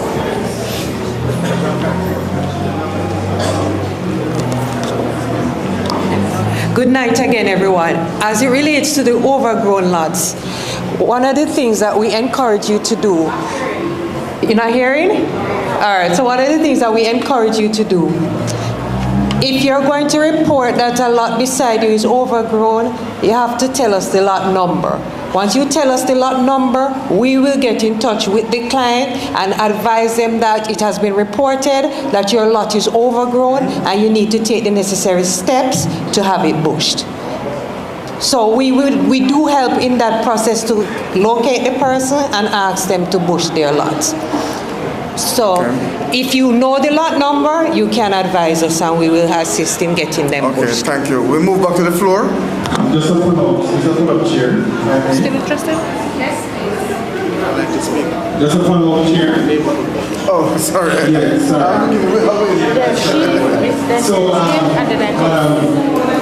From NHG. Okay, let us get focused, please. What is NHG doing about the public space that is overgrown? Because I think it's two parts of the question. Yes, the private and the public space. The park. The park next All right. What I do know is that normally Mr. Taylor would get his team together and they would do bushing at certain intervals. So for that one, I can't really speak to that one in terms of the public space, but I can only tell you that if you have a neighbor which is overgrown property, you can advise us and we advise them to ensure that they come in and bush it. But I'll get further information from Mr. Taylor as to when they deal with those bushing. Here. No, before we move to the next question, I realize that some persons are not comfortable with that with the response, but let me just explain a little bit further. It's very difficult to give you some specific answers sometimes to a question that we don't have specific information. So, say for example, we already spoke to the residential lots that are privately owned. For the public spaces, I can't tell you if I don't know what it was zoned for or reserved for. Because just as you have a resident saying that he wants to plant tree, we don't know if it was reserved as a forestry area or green spaces that need trees. So it depends on what it was used, it was reserved for. So there are areas that are open that should be developed as a park, and we spoke earlier about that those areas are to be transformed into that. But there can be green spaces that are just left for tree and the environment. So it's difficult to really answer specifically unless you say lot X is overgrown. So we'll know exactly what is the action towards that lot. I hope that answers a little better. Sorry, Chair. Sorry, President. So initially you would have indicated that your corporation owned the response of taking out on the sections of phase 1. Right. I hear the answers being given and I hear from time to time saying that you can do things. But whose responsibility it is really? Can you give me the mic, please? So, please. He has a mic right there. Okay. Thank you. Right. What I was saying. Turn this on. Right. What I was saying is that I am not so comfortable with the response because whereas we can understand the private space, yes, and I know you have indicated that your corporation have only taken over a section of phase 1. It means therefore that the other sections that are not taken over by the corporation, whose responsibility it is to be speaking on the issue. You are to and fro on the matter, yes, because if you are not responsible, you have indicated that. So tomorrow, you can always remind us that it is not your responsibility because you have not taken over the space. So I like specifics and I like practical responses to questions because it guides me. When I listen and I hear the responses that are just floating, it is guiding me along a path that is telling me as if someone is hiding something. No, but yes, so I think we need to be very candid in our responses. Because where I live, there's a section right behind where I live. Trees, it's a forest. We just had our meeting on Sunday as a community, and the question was being asked here as to who it is that has the responsibility to clean that area. Because it's an event for persons who want to commit certain acts. So we need to know, and it's not for us to be here. We are called to this meeting, and I think the residents deserve, I don't want to use the word honesty because then I would be implying something that they're not. But we need to hear the truth as to where we go when we leave here this evening. Or else we are wasting our time sitting here because I'm coming from work. A lot of us inside here are coming from work. We don't reach home as yet. We consider it important to be here because this is our space. We have concerns and we want real answers to our concerns. No, but I want to say to you that that speech won't change my answer. Because if the question is as specific, I can't answer and give a specific information. Everything that we stated, if you follow the line of conversation, it was already stated. We did say a part of phase 1 has been taken over by the corporation. You did not ask me who is responsible for bushing a space in phase 1. It was a general question. I don't know where the open space is. I don't know if it's one within the phase as it's taken over and or one without. But what I can say to you, even without that, whenever the community association call on the corporation for assistance, say for example, there's a Christmas tree lighting ceremony that they call and say this area need to be bushed. We don't ask them who is responsible for that area. We don't ask them if it's NHR or the corporation. We may just come in to assist in that. Many times. Now, what I'm also saying to you, so you spoke about an area behind an area. No. Yeah, but we have to check the location. And hold a second for me, please. Remember, we want to resolve issues, and based on that, we have to be honest with each other. So, he's right now pulling up on his map to see exactly where it is, because there are areas that may be behind a house, which is not even a part of the scheme itself. It's those areas that is left off. We don't even know that.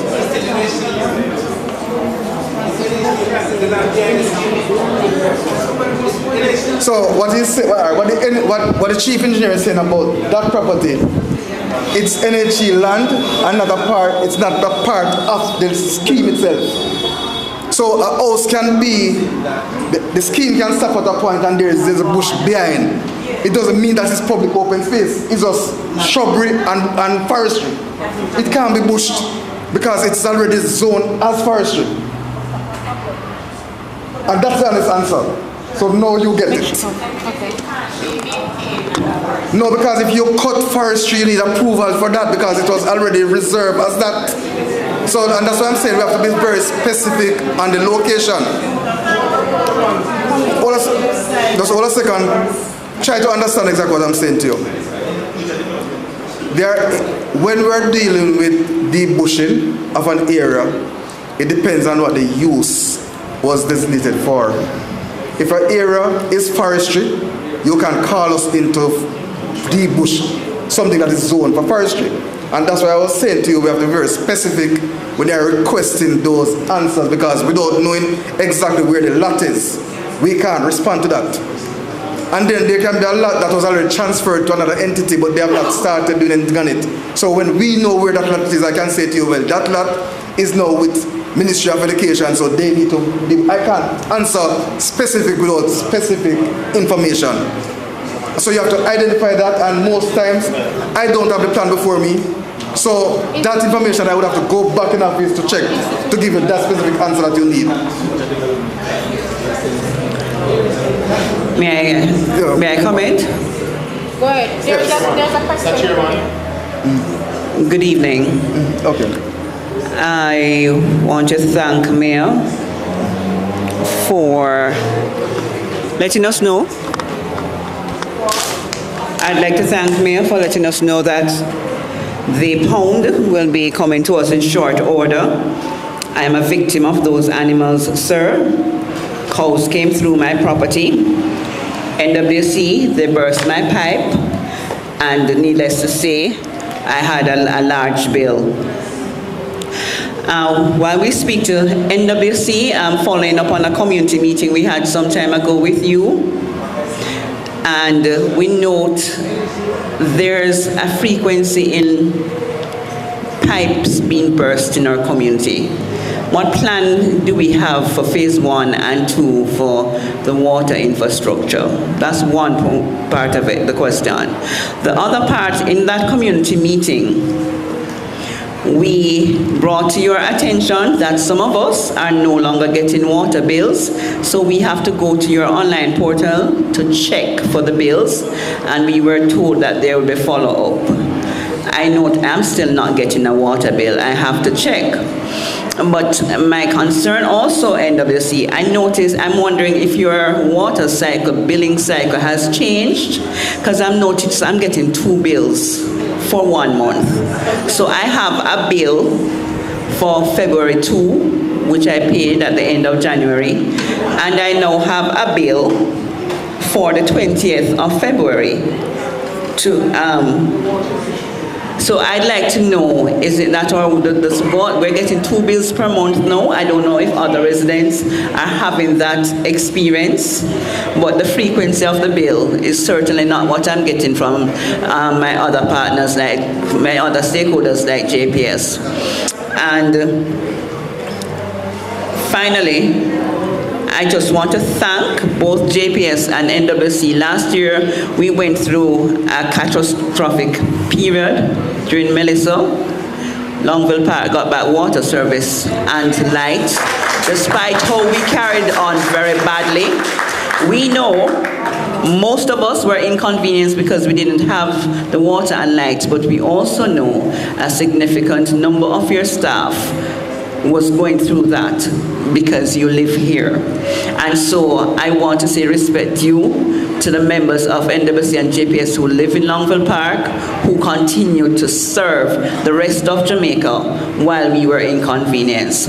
But please address my situation, what's happening with the water bill, the cycle, and what is the plans for the infrastructure for phase 1 and 2. Thank you. Thank you for that. Let's move to Water Commission. Let us get a response from Water Commission first before we...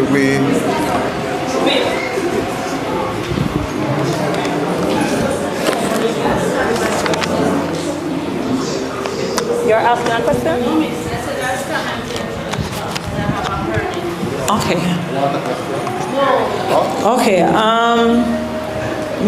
My colleague here, Mr. Devon Johnson, will address the purse pipe issue. I'll just address the billing concern you said, and not getting the bills.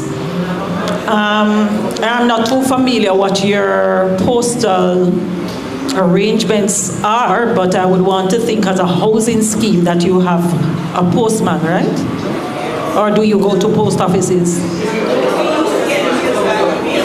No, I'm just coming to that because there are varied reasons why persons don't get bills, and you have situations where bills come through the post and you have persons who will opt to get their bills.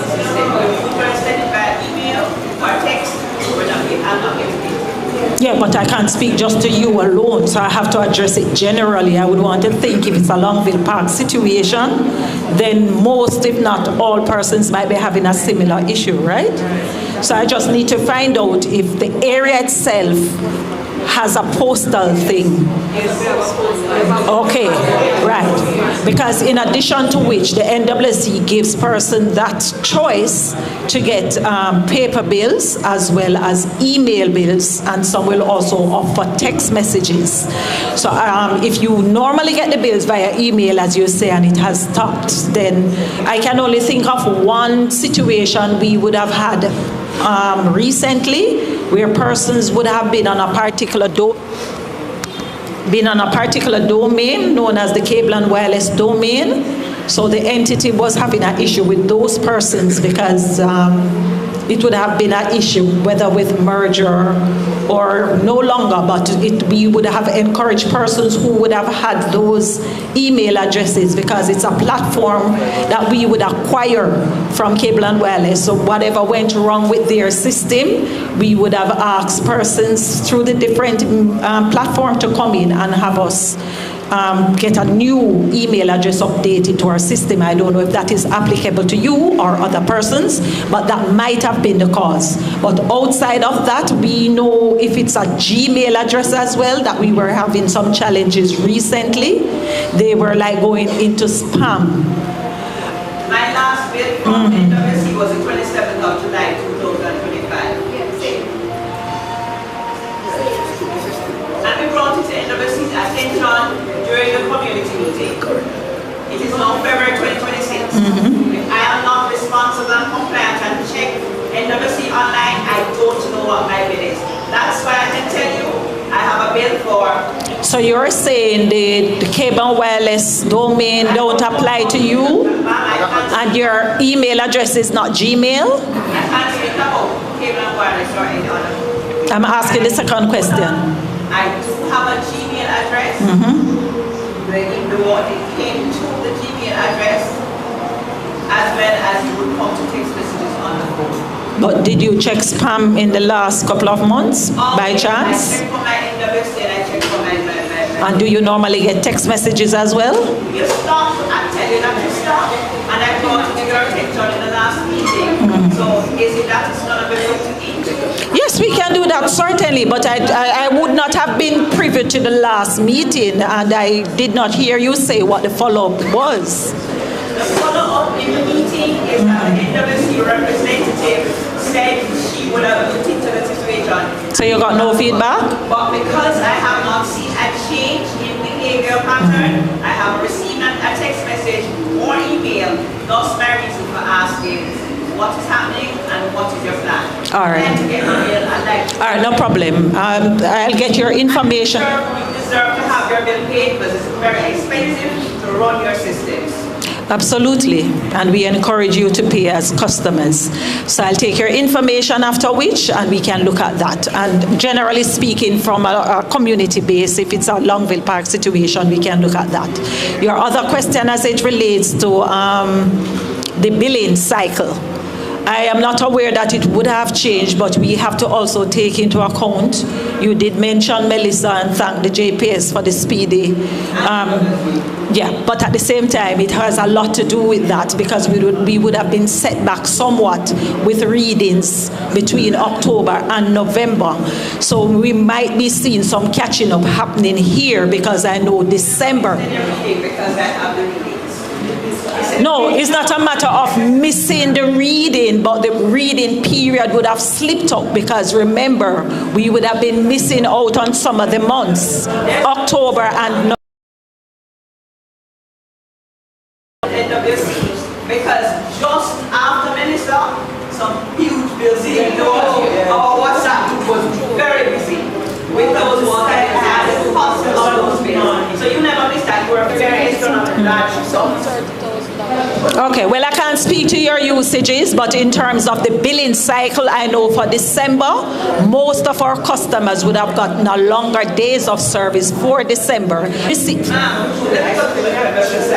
Hold a second for me. In the interest of time, I will take your info. In the interest of time, sorry. In the interest of time, I'll take your information because we would have missed somewhat and we would have maybe just getting back on track now between February coming up to March. So we'll take your information and look at that. Definitely. Thank you for that. Mr. Johnson will now speak to your... Thank you, Jesus. It's up, it's ready. Don't hold it too tight. Lie. My concern is about security. I am very much concerned about security. When I heard about improving friend Longville Park, because for months now I don't see any patrolling doing in Longville Park. I can recall back patrol vehicle driving out at night.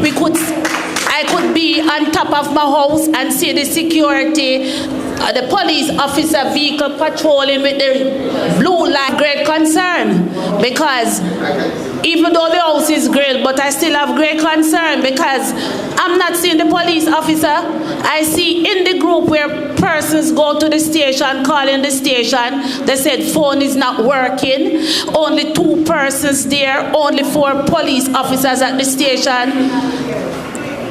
We have great concern and we can't continue to live like this. I can't live in fear and paying all this mortgage. I'm not a police officer, I don't have a gun. So if somebody come in my house, I can't shoot them.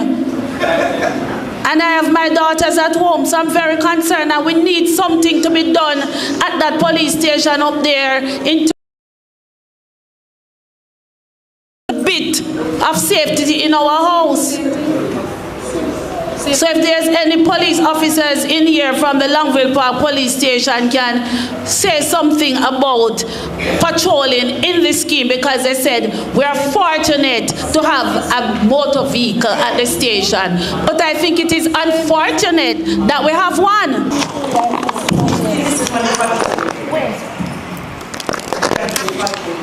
Before the next person speaks, one question online is, when will more police be sent to Longville Park station, or will residents continue to bear the burden of inconsistency from current staff? I see him.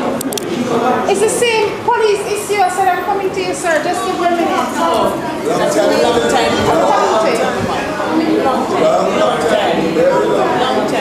I do understand that everybody wants to voice their opinion. But there's a time constraint. What we're trying to do, in the interest of time, is before the police speak, if we will get the police questions and Go ahead, sir.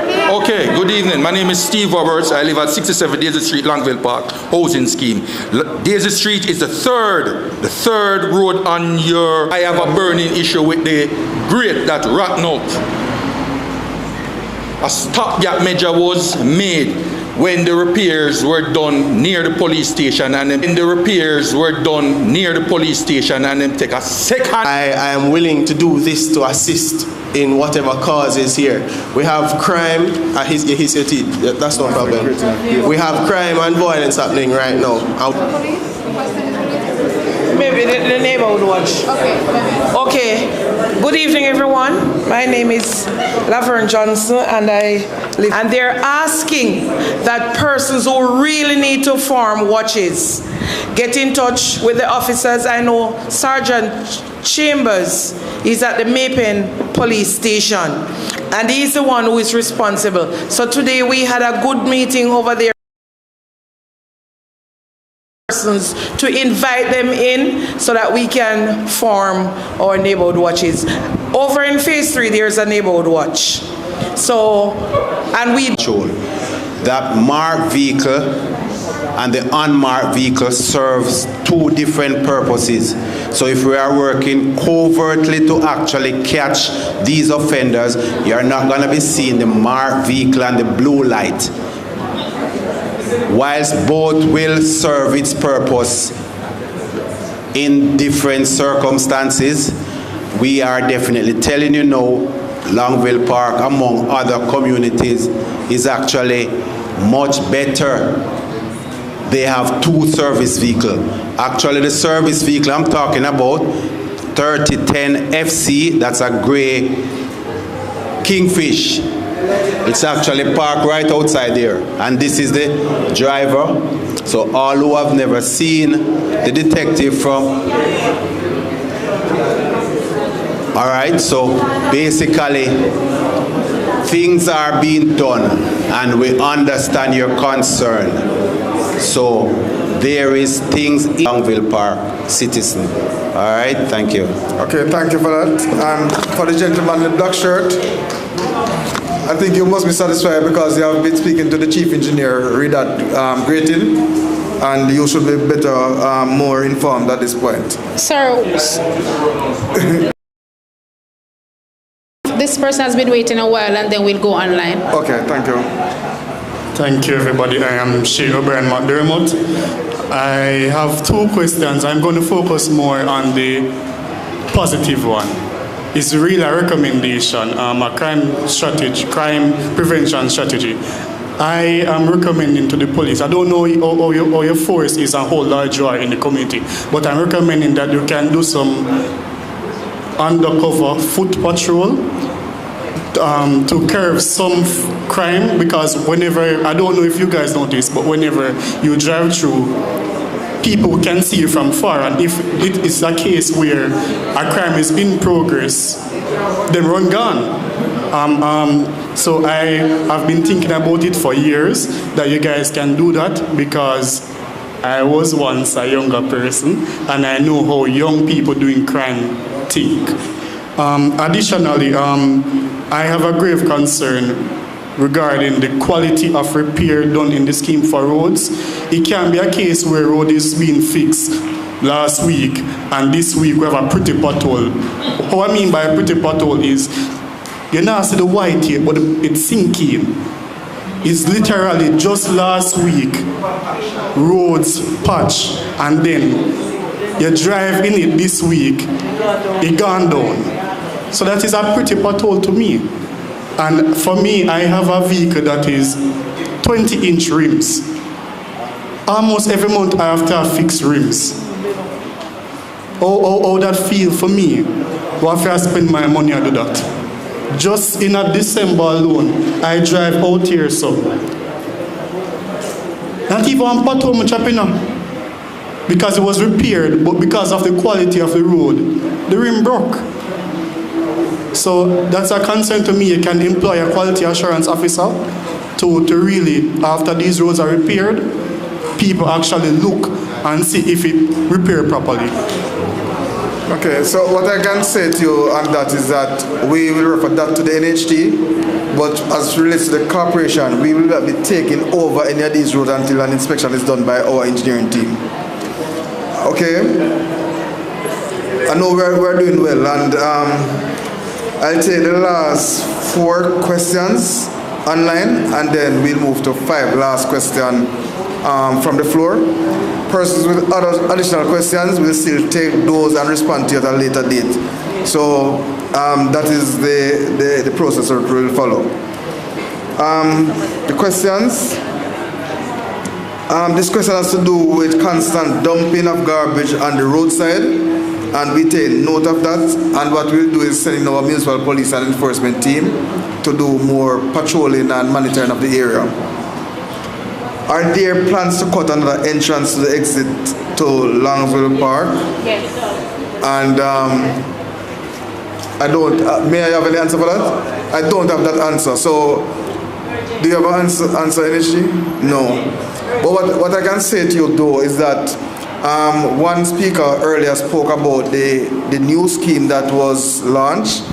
Just to inform you that that scheme will not be accessing through this entrance. Their entrance and exit will be at another location. A question? I said it will not. I did not say it will. Next thing is, will Longville Park ever be a gated community? And we're saying no to that.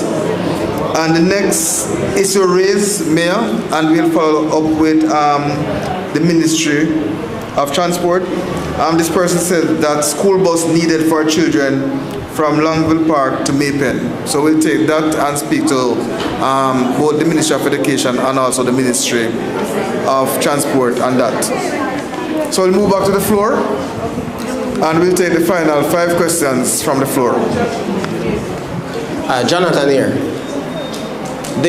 I'm talking about the grill and the road, or the drain cover. Those grill quality very bad. I don't know why they have those grills that will rot out so quickly.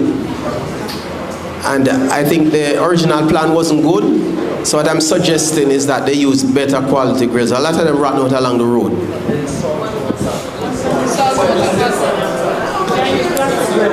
Okay.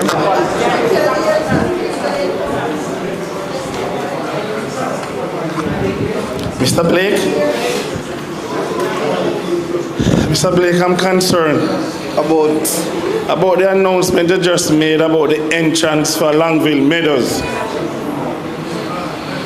You know,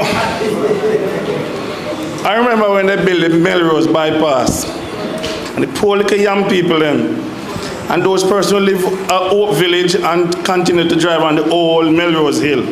That road never fixed until some years after.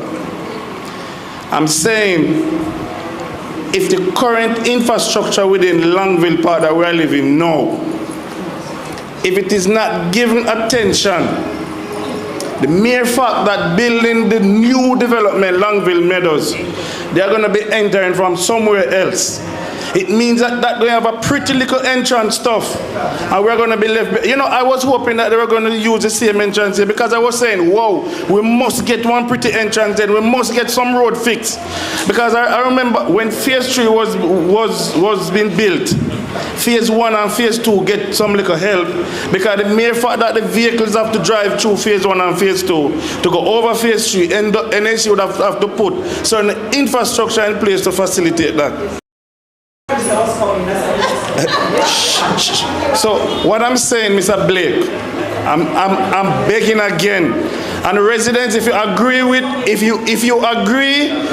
the representation from the CD, how it's going to affect Longville Park, we need to have a meeting. We don't have no meeting since the groundbreaking ceremony was nowhere to feel hands, questions and answers. It was just to say, this is coming. I don't even remember when they said that it's going to be here. The stakeholders, we can write the letter and invite it to a meeting. We just want the stakeholders to commit to being a part of that meeting. I'm trying to follow, you know, be improver. You are just saying that you want that scheme to be tied to Longville, but I'm not sure what your issue is. We want the issues that we are discussing here tonight and those challenges. No, but I'm speaking, no, you spoke. Okay. So they're not going to get anyone out of water. They're not going to get, no, guys, be realistic, you know. Realistic. I'm just asking. They're not going to be served by the Longville Park police. No. And it's recent. Look here, the commander spoke and said one vehicle we have, and someone else came up and said, are these things going to be fixed before the new development comes? Because it must affect us. An ordinary man, an ordinary resident asking what is in place. Are there plans? And if so, the mere fact that the community is governed by a local governance, because whenever time the stakeholders need help, they call on the CDC. So I'm saying, let us know. Let us know so that we can at least have a seat, have a say, have something into it too. One last question. Hold a second for me, please. Should there be a park in Longville Park, an established park? Where is it? How long now? We're like 20-some years. Over 12,000 residents. Over 3,000 houses. Come on, guys. Be realistic, man. And I'm not saying residents, aren't to be blamed, because listen to me. Residents at Longville Park, we have become so comfortable with some like a low crime and no crime. But it gets serious now. So residents have to get up too. So but I feel like I am here just to speak at the stakeholders. I am also addressing residents too. But I need to know that the stakeholders who are responsible for certain things, they are committed to put things in place. And I'm quite sure that a meeting, sit down and we discuss it. It can work. Thank you very much. Well, I take note of the presentation, and based on what you stated, it wasn't really a question, but what you want, I am gathering, is that you want another sit down to look at how the overall development will impact on this community. I'm trying to figure if that's what you're saying. Okay, and that is no problem. Because we came for the budget meeting, you requested a town hall meeting, you got that. If you want to sit down further with specific stakeholders, look at specific issues, that can also be facilitated. That's not a problem.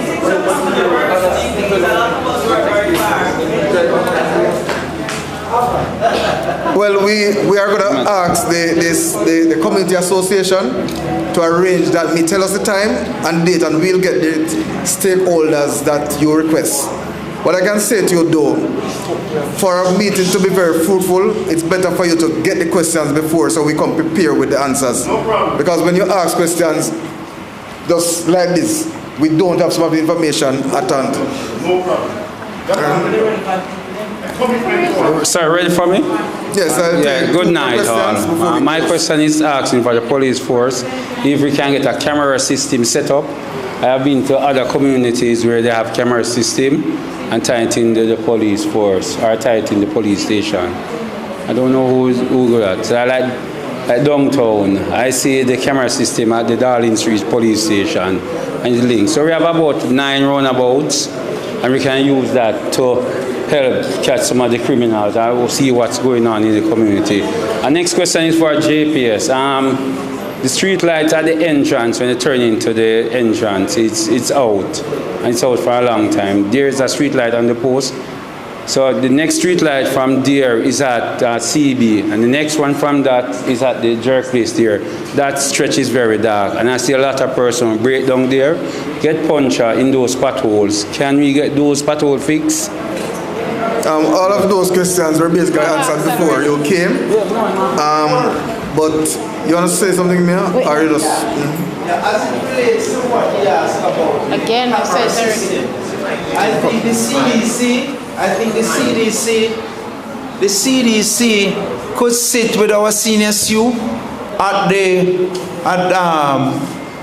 in Maypen and have that discussion, because I don't think that one is difficult to implement.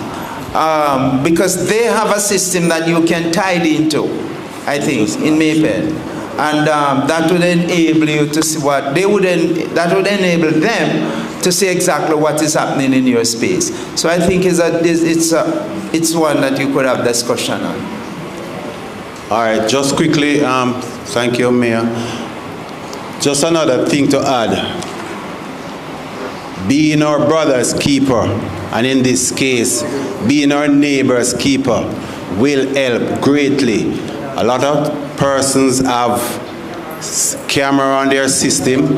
Persons can also apply for it to be connected to the Jamaica Eye.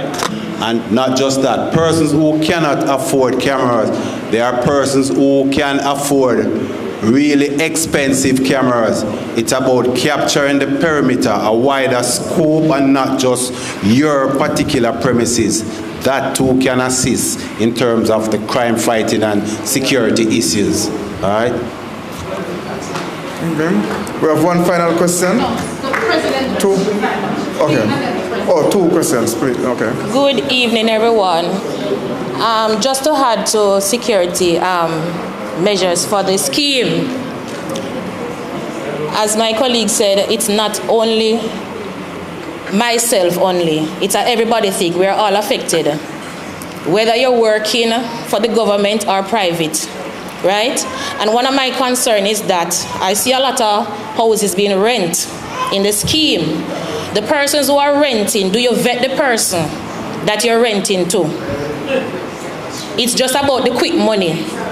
And sometimes you're renting to criminals. You don't know where they're coming from, and then you run for the police. Some of us are family members, believe it or not, are criminals. Yes, sad to say, but yes. So we have our neighbors. Vet your neighbors. Not that you're fasting in your business, but vet your neighbors. Vet the persons we are renting to. Don't just think about the money. You understand? And security measures have to come from you. Look at the man in the mirror first, right?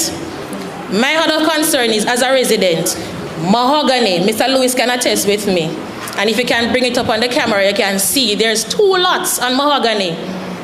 Never, and when I say never seen an owner come there to cut it. I recall before I moved and I started doing construction, I was called to debush my property. I heard you mention that you would call the owner. What action is taken when the owner is not? You don't get the owner. I made contact with NHT. I recall when we started paying property tax, and the representatives from tax office was going around pushing some papers with how much owing, your name and all that. And I recall in my door, obviously for the lot beside me was pushed in my door, maybe they made a mistake, and that's why I altered the number for the person that was living beside me. I didn't know at the time, but I found a note for the name. I went to the extent of contacting NHT, contacting parish council. I did everything. Mr. Maraj was in. I went as further to say, whenever it rains, I'm this tall and the bush is higher than me. And I went to the extent to say, if I am walking beside my house and being raped, no one see me, because it's that thick. I have to be paying to debush, and it's costing me. I was told that if the person is not being contacted, measures can be taken as it relates to allotting those costs for the municipal to debush the lots, and when the persons or the respective persons come to pay their property tax, it is added to that fee. That is what I was told. I don't know if it's true. That's what I was told. So maybe somebody at the office is misleading me. But what measure will, if any, be taken for persons who you don't get, especially for lots that I've never seen? And when I say never seen anyone there, and it is costing me, who is paying for my property, and I have to be costing to paying for another property that is not mine, what measures is taken as it relates to that? Okay. There is a pothole on Mahogany, and I realized that whenever road work is done, it stops right at roundabout, at the 8th roundabout or 9th roundabout. I'm begging, please, for the relevant authority to get that fixed. Okay. Thank you. Thank you. So just to then inform you that when those persons can't be found, the corporation will have to come in and do the debushing, and then a caveat will be lodged on the property. So it's when they're selling back the property, then we can recover some of those costs. Of course. Yes, but it's still our responsibility to get it debushed. So I asked the engineer to meet with you afterwards to get the detail and see if we can resolve that. All right? Okay, thank you. Good evening, everyone. I want to thank the residents for coming out. It's really good to see you. And I want to thank the stakeholders for coming in as well. Dermot Patrick is my name. I'm the acting president for the Longville Park CDC. Asim Salowis is laughing. He knows exactly why. Because I'm acting for him. Who is also acting. All right. I'm making two requests from the relevant stakeholders here. Longville Park only has one bus stop. I feel terribly in myself when I'm leaving in the mornings, very early in the mornings, and it's raining. I see children, babies, residents going to work, and they're huddling pretty much under each other's arm, because there's no bus stop at phase 3, none in phase 1. So I'm asking the relevant stakeholders, you don't have to respond now, but I am demanding that Longville Park must have bus stops. Comfortable bus stop for the residents who goes to work and the 4 buses that comes in the morning. That's one. My second request, my second demand is the roundabouts I suspect were not constructed with the large units that are coming in mind. So most of them, roundabout 8 specifically, totally damaged. I'm asking that we realign the roundabouts. We can make them smaller. So when Christmas tree lighting comes on, it's easier to deal with. But I heard Ms. Langas speaking about the plan and the whole aesthetics. the roundabouts in and of itself are like a high store right now. So to demand, to request / demand, bus stops, and also the realignment of the roundabouts. Thank you very much. Okay, thank you for that. I think those, we note those, and we definitely will have to have another discussion with NHD and the CDC to resolve some of those issues. Hold on, one person begging for one final, you want to No man, that's okay. We'll allow you. And before you speak though, what I'm going to ask also for the agencies that are here, if you can just stay back for 5 minutes after, because there may be persons who want to speak openly on. And for those persons who did not get to ask their question, we'll still take those after we close. Okay. We'll take notes and your contact information, and then we'll respond to you.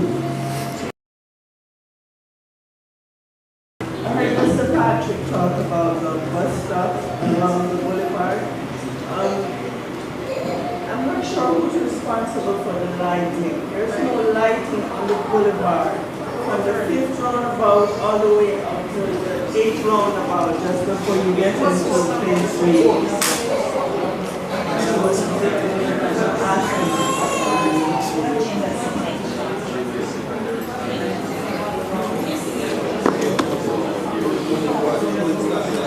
That's the light on the boulevard. So we have some here. They said from phase 2, from the 8th one, from the 5th one about going down to the light, and that's where they're having some light. All right. So what I've noted, I'm going to allow Water Commission. What I've noted from the questions asked, there's an issue with street lighting in the community. For us to respond accurately, I think what we'll have to do, we need to have a joint visit with NHG, JPS, and the planning department to make an assessment of where the street lights are needed. Because what we don't want is to take over the scheme and then it's on us to put in those street lights. So I want to ensure that we have enough street lights within the community before we even move forward. The mayor spoke earlier to say that we're getting a few lights for phase 1. Yeah, but I have just been told, which I never knew before, I have just been told that the light, the line that comes in is not a secondary line, it's a primary line.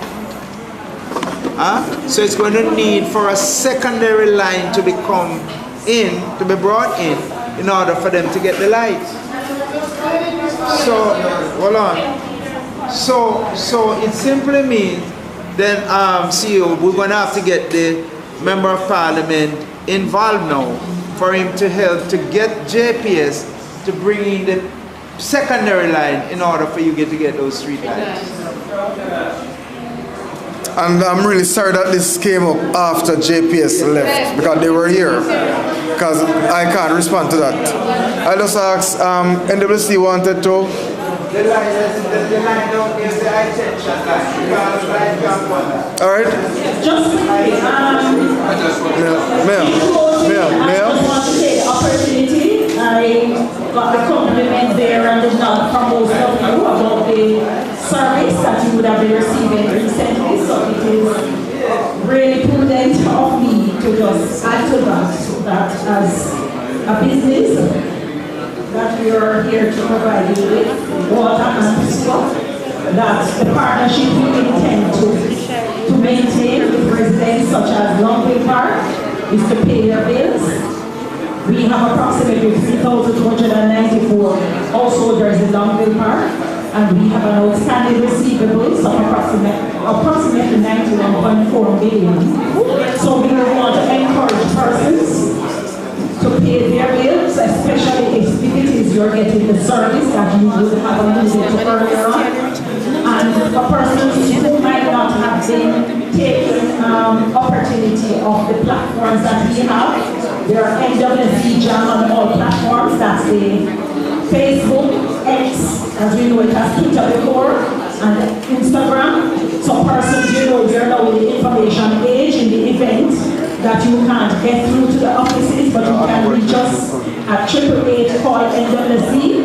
And if it is that you might need to pay online, you can also reach us on our app. Just like how we have a JPS app, you do our NWC app.